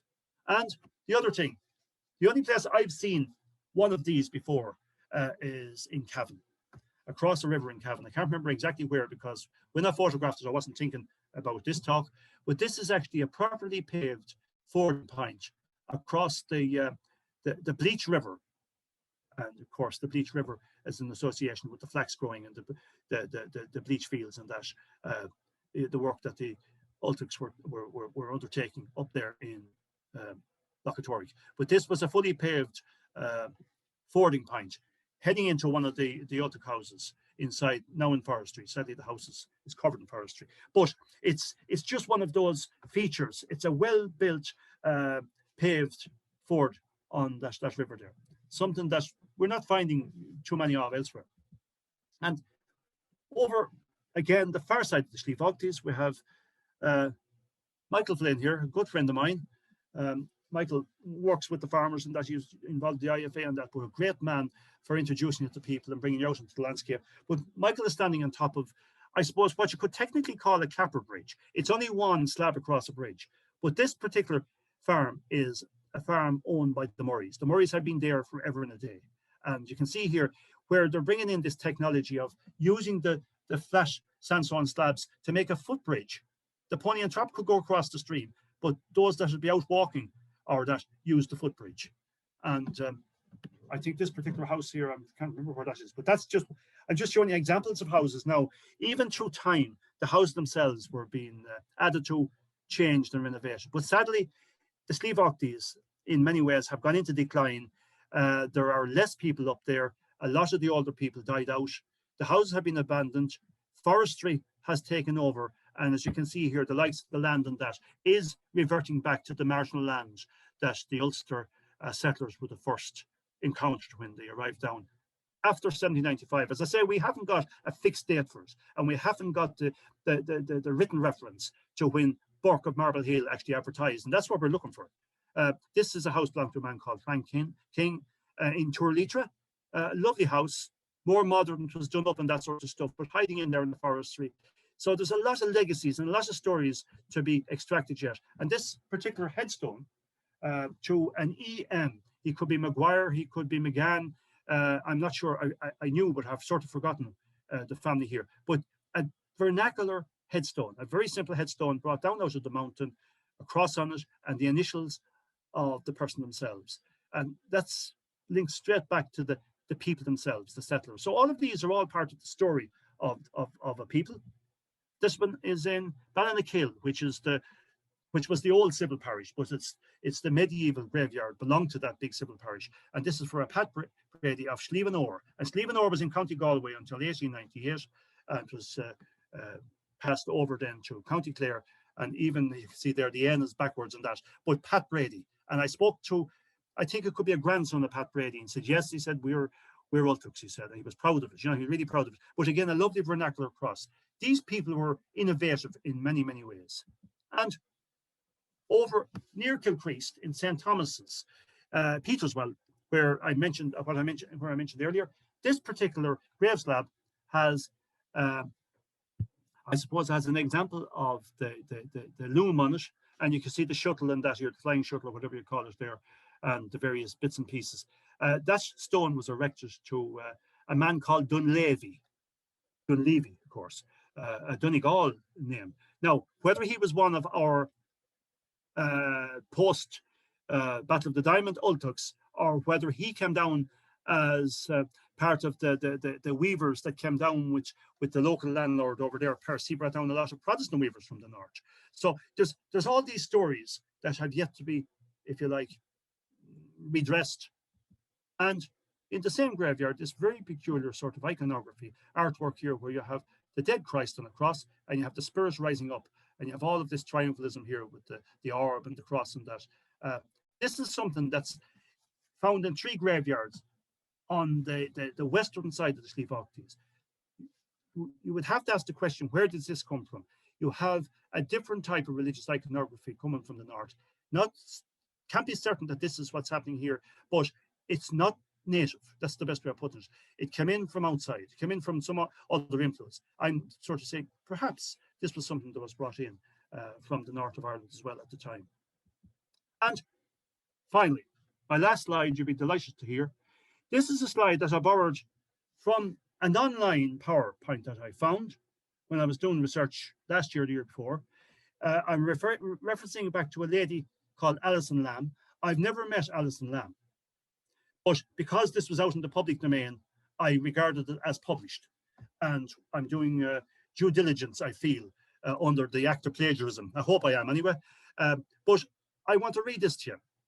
I make no judgment on any of this, but this is a lady who has told the story from a totally different perspective. And I think this slide sums up her view.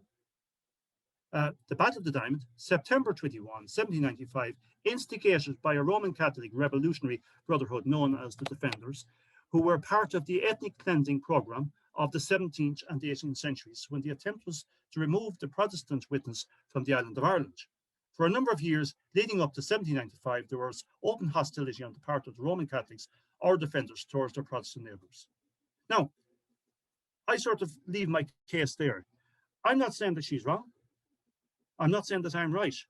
But when you look at an issue like this, and especially when it comes down to the formation of different groupings in societies and battles and that, there will always be different views.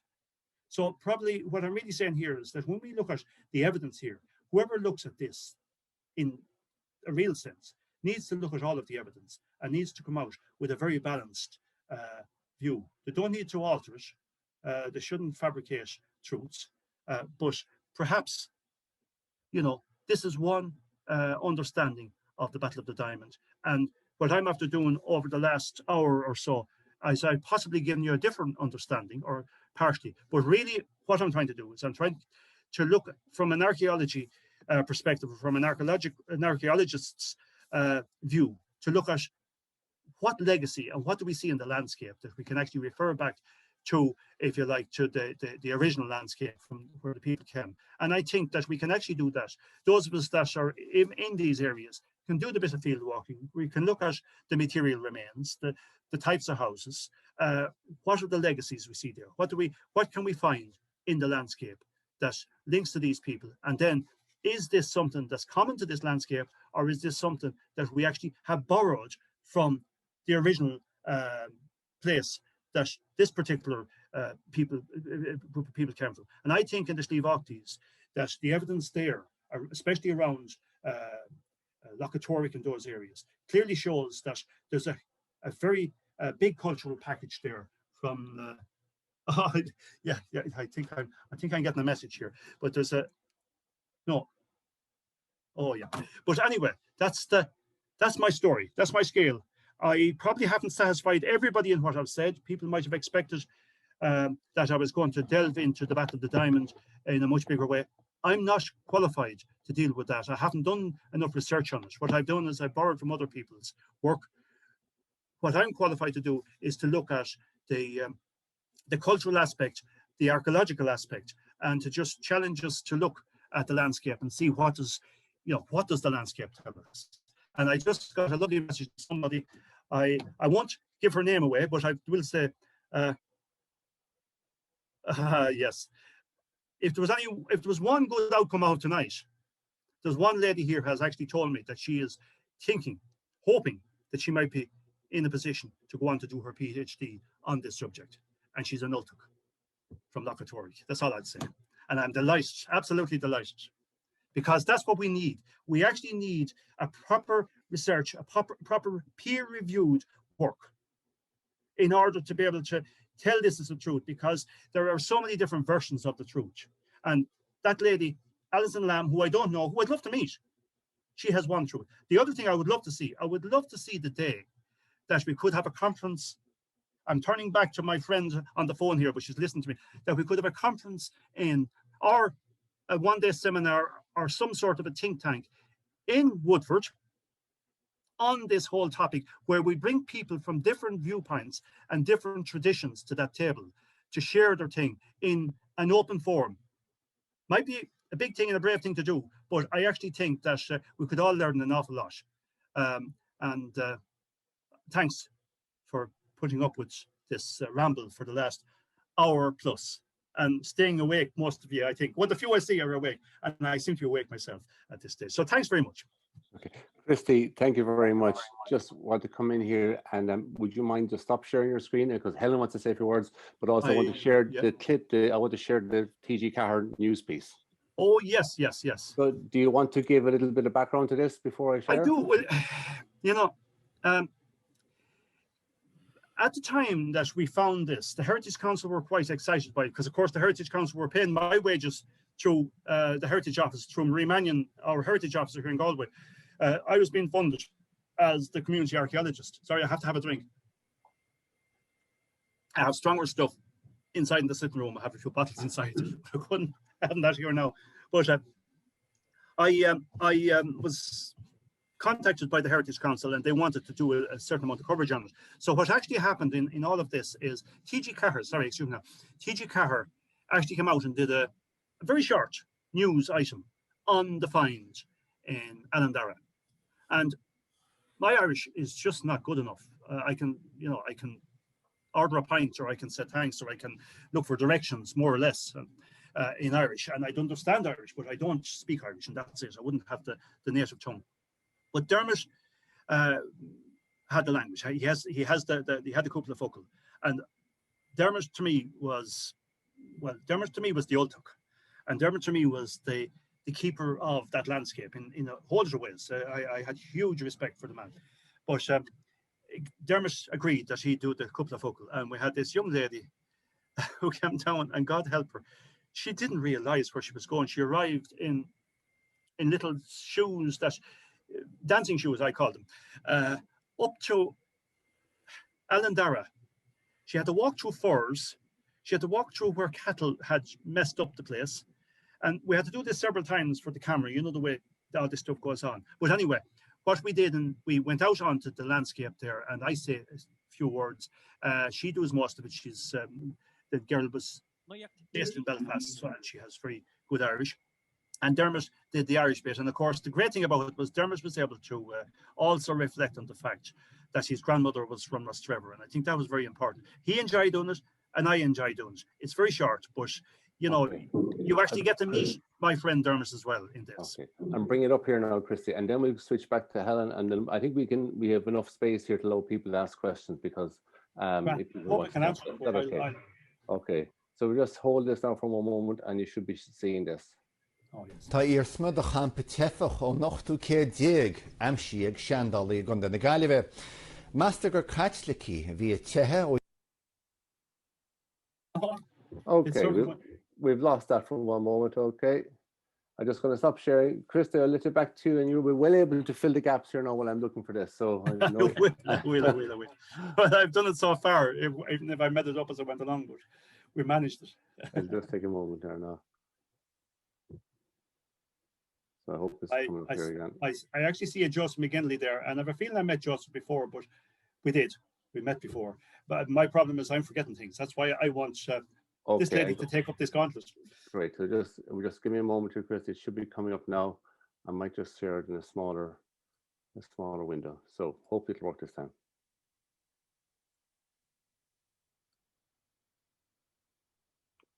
Have you sound? No, Nigel. I don't know what's happening here now.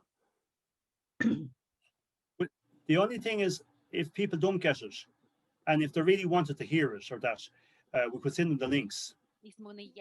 Yeah. Are you getting sound there now? Yeah.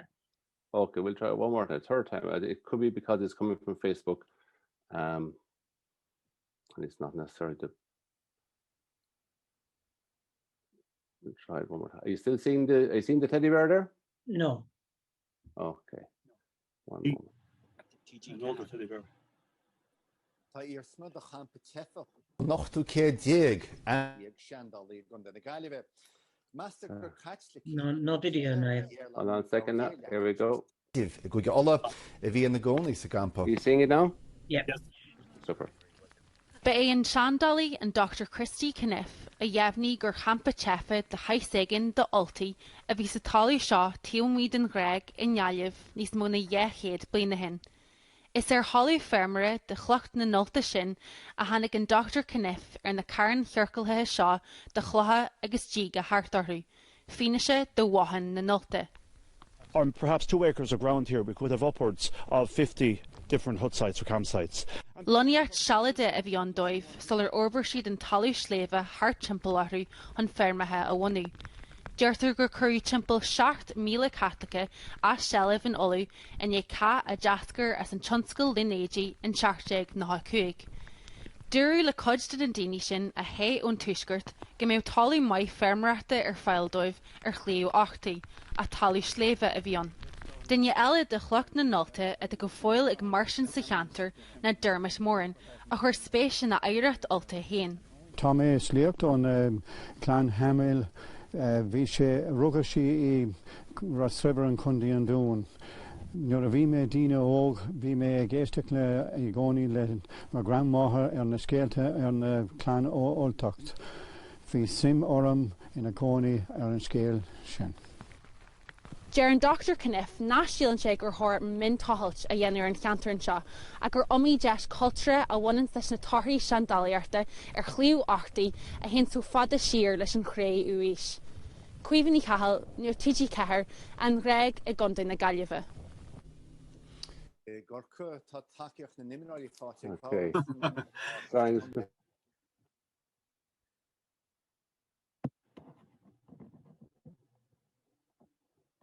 No. Okay. It's gone off there, Christy. Christy, just to thank you. It was actually extremely interesting. And even just when you look at there on the TG car clip where it's marked out in white, it outlines the landscape very clearly. Just one of the things I was just thinking of there, Christy, was and it's something that I suppose we have to be aware of as well. Is it open for people to walk the Sliabh to that area, or do you need permission? And are there people who would guide you up there if you wanted to go, if group wanted to go? Well, actually, Dermot, Lord Reston would have done it. But there's actually a lady in the audience tonight, Eilish O'Reilly. And Eilish, or Ailish, I should call her, Ailish is actually working very hard with other people in Woodford. One of the things they're trying to do at the moment is they're trying to open up access to places and that, and actually create, if you like, a tourism base in Woodford. Woodford is an absolutely, it's just so beautiful when you're up there. You know, when you look out across, when you look back to Tipperary, you look back at the Tipperary and the Clare. I'm a plum washer here, but that's why I was trying to get you to stay there, Christy. yeah.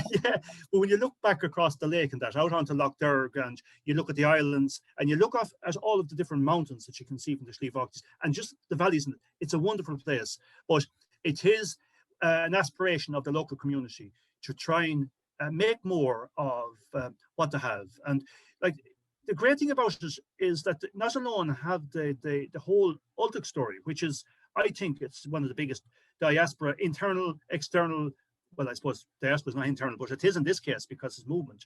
They have that big story, but they also have the big story, the story that Paul Rondelet, Dr. Paul Rondelet is developing.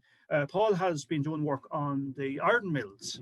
Jerry Madden had been doing the same stuff further down in Mount Shannon. So you have all these wonderful stories, and there's loads more in there. The music of that area is spectacular. You know, Ballinackill and back across the mountain down into Peterswell. You know, with Coon. You know, it's a totally different place.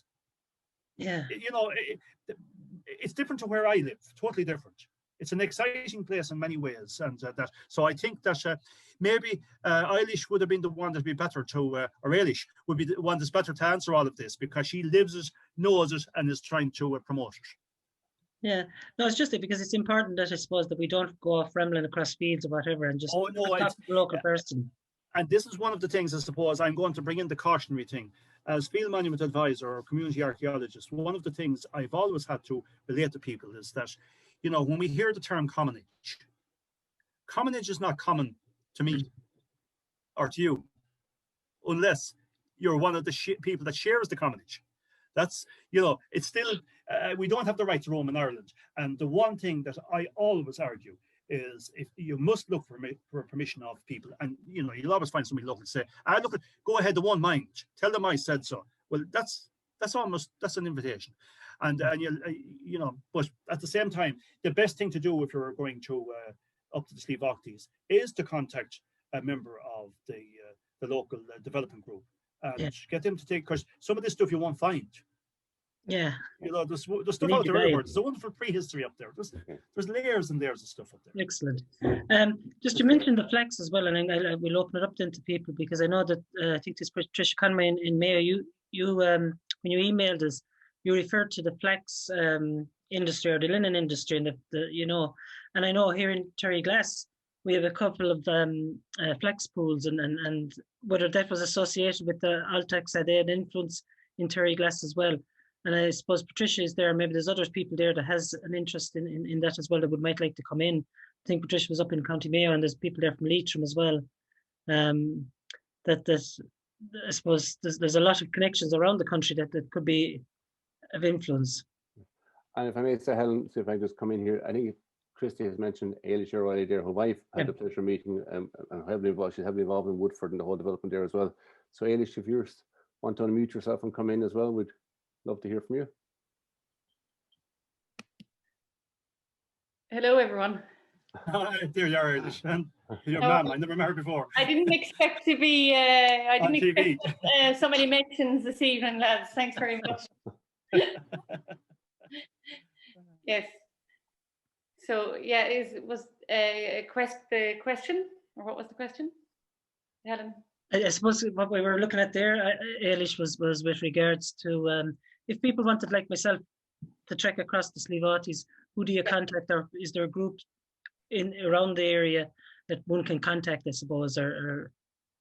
So the two main sources at the moment for people to find information would be the Heritage Society, East Galway Heritage Society, based in Woodford, and they give a lot of information, and they have the genealogy and everything for, I think it's for all of Southeast Galway. And all East Galway, yeah. Oh yeah, and they would have a lot of local knowledge and documented records. Plus, they have a lot of history of the iron mills from the 1600s, and the photographs and the history of how Woodford was started in the 17th century for the iron mills.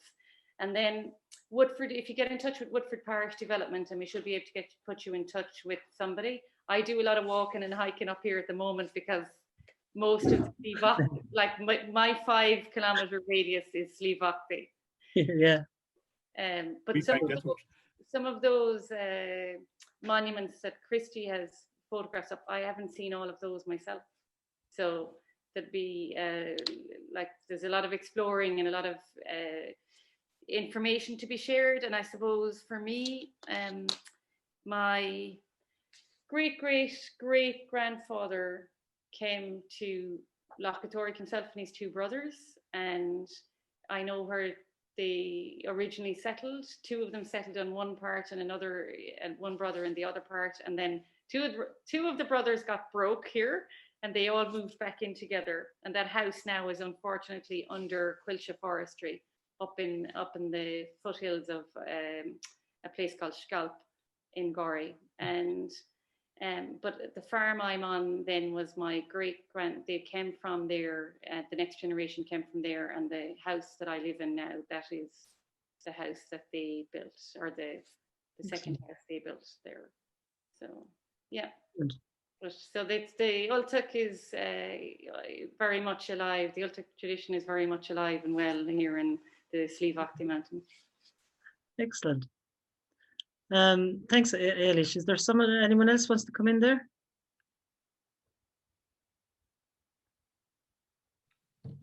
If there is anyone else wants to come in, if you unmute yourself. Just unmute and speak up, and we'll. Could we ask a question? Is someone else there? Mihal, you're coming in here, are you? Lovely, if that's all right. Yeah. This is a general question. It's a rather vague one, but if anyone has any ideas. So we're O'Neill's from further down. We're from 6 Mile Bridge, so what's known as the Sliabh Barna, often kind of an extension of the Sliabh Aughty.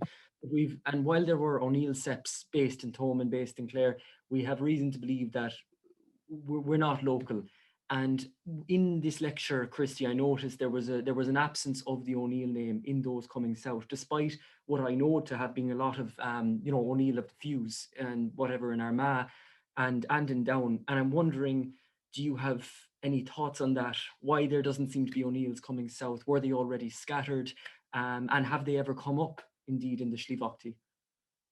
Yeah, well, I suppose it's hard to answer the question as such, but I suppose one of the general perceptions or one of the general things that's put out there, and again, this is where proper research could answer this question. May not, it could answer this question, but what you often find is the names like O'Neill and that, those names are being associated more so with, is it 1601 or that period, we'll say the Elizabethan period, and that there could be a much earlier movement of people when you had that movement of the chieftains or the clans down to Kinsale and things like that. The same sort of idea is out there when you think about the likes of the Sullivans around North Tipperary. It's suggested by the families that they are people that fell away after the Battle of Kinsale. Or not the Battle of Kinsale, but with Sullivan moving up north, heading up to Leitrim, up to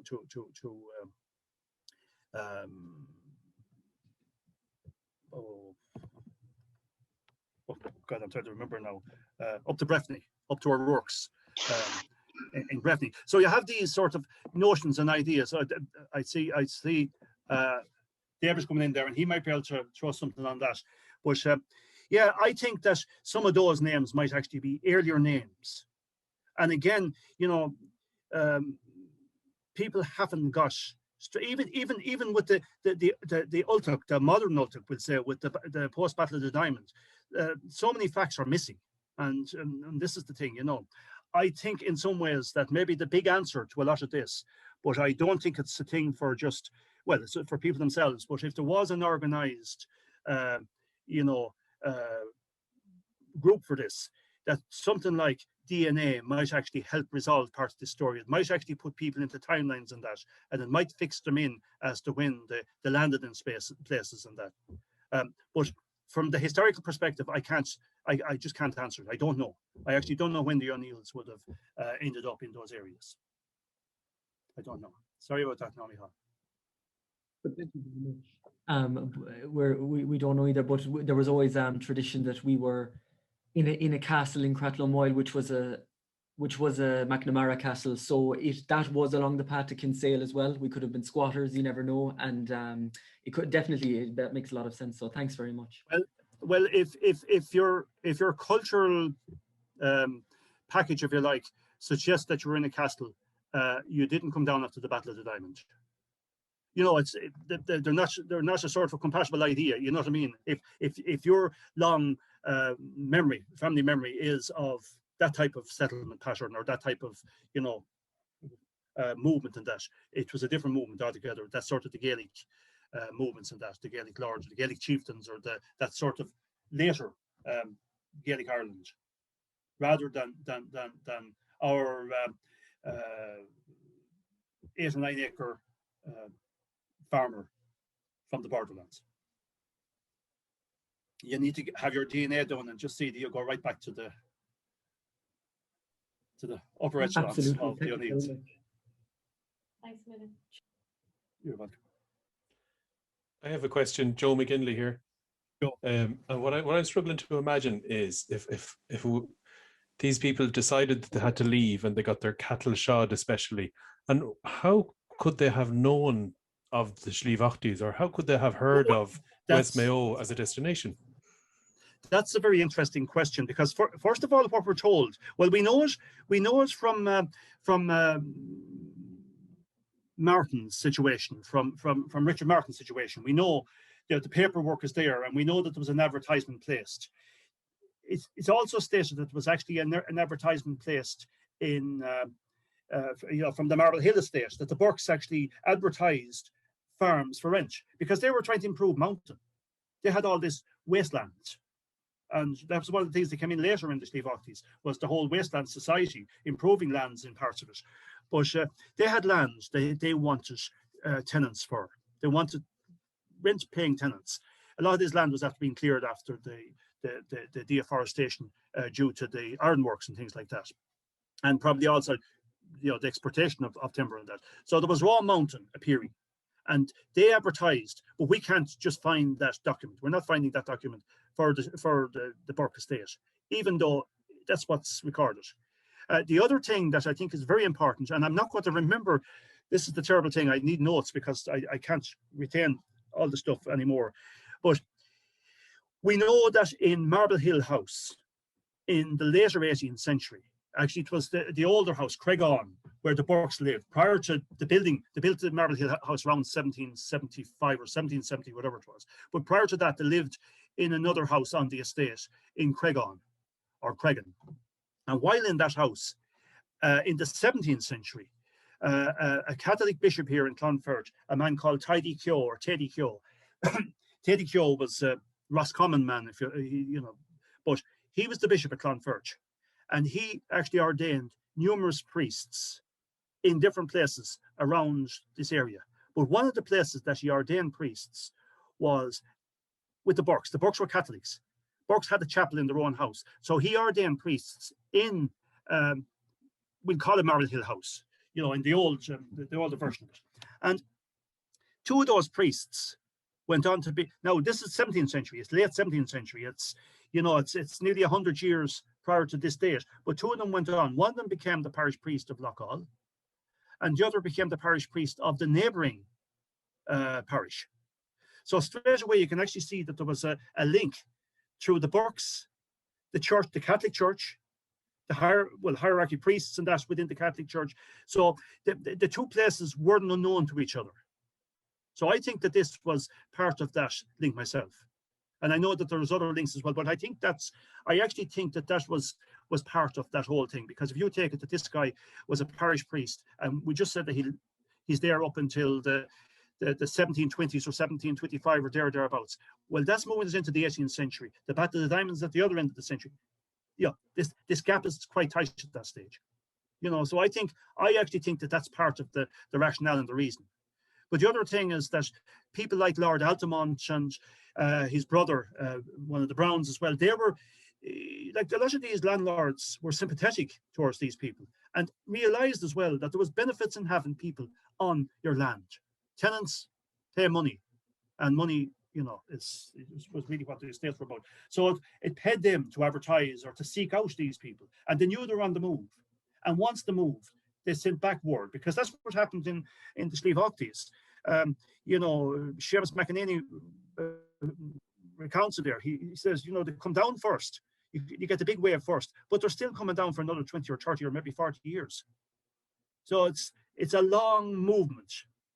But I think that the link between Burke and the parish priest of these two places, I think that's a real link. But that's going to be one now for whoever is doing the PhD to explore, to see, does it develop into something. But I'll chat that person too, and I'll give them a few other ideas. But I think that's the link myself.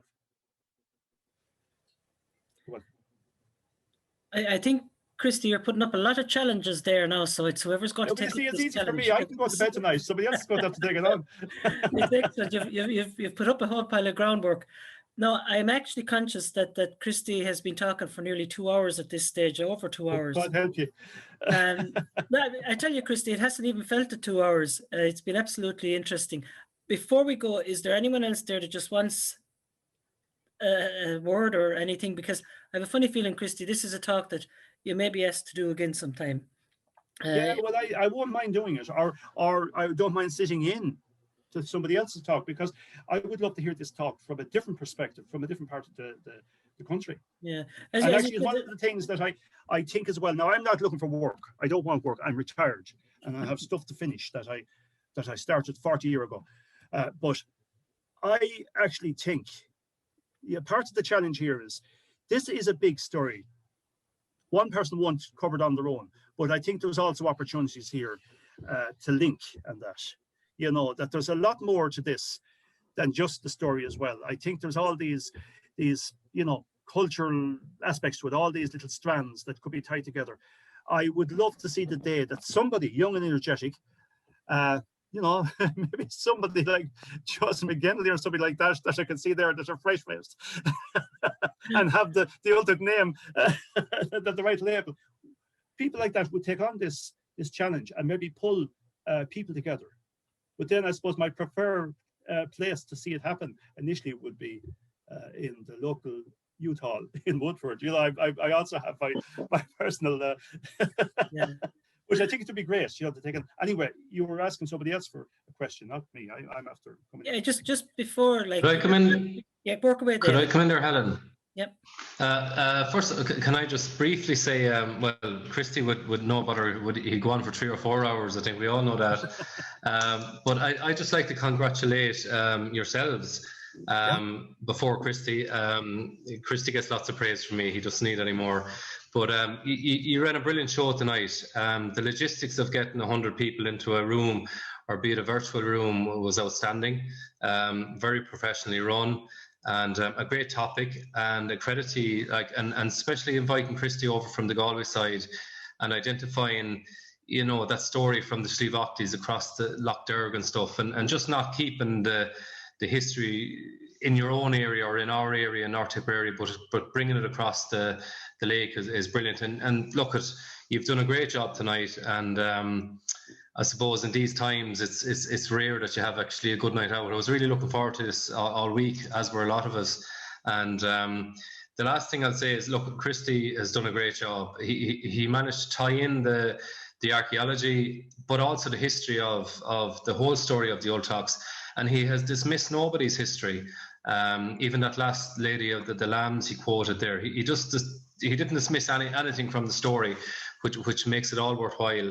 And just to finish, definitely those Old Talks who had their legs tied to the bed, they weren't actually up in Laura anyway. Maybe they're in the Terry Glass side, I'm not sure. But well done to everybody concerned, Christy and the society. Well done. Thanks, David. Thanks, David. Yeah, I'm not sure. We'll have to check the bedposts. But like that. Right. Yeah. No, just by coincidence, I came across a lot of. I spoke to Christy about this, about a history of emigration from the Sliabh Aughties, from the community down to Australia, mostly to Brisbane area and all around there. And Christy mentioned DNA, and there's a group there, and there's a Facebook page actually, Woodford and Whitegate family. What is it? East Galway family restoration, and they are doing a project on DNA. You know, to try to keep it with and even, it's on a very low DNA reading base that they're trying to put it together to get people that are actually connected to this whole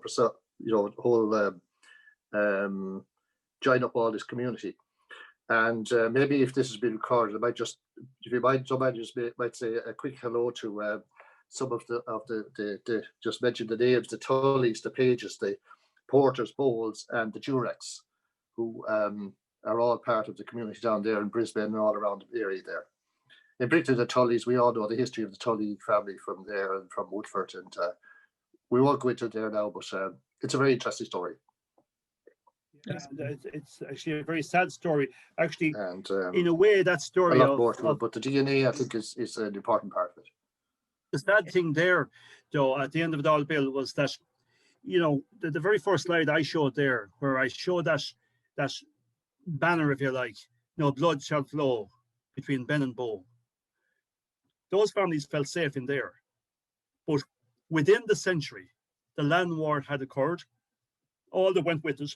The evictions that came out of that, and sadly, what you got is Presbyterian farmers brought down to the Sliabh Aughties and planted into the houses of the Catholic farmers that had already to leave the north.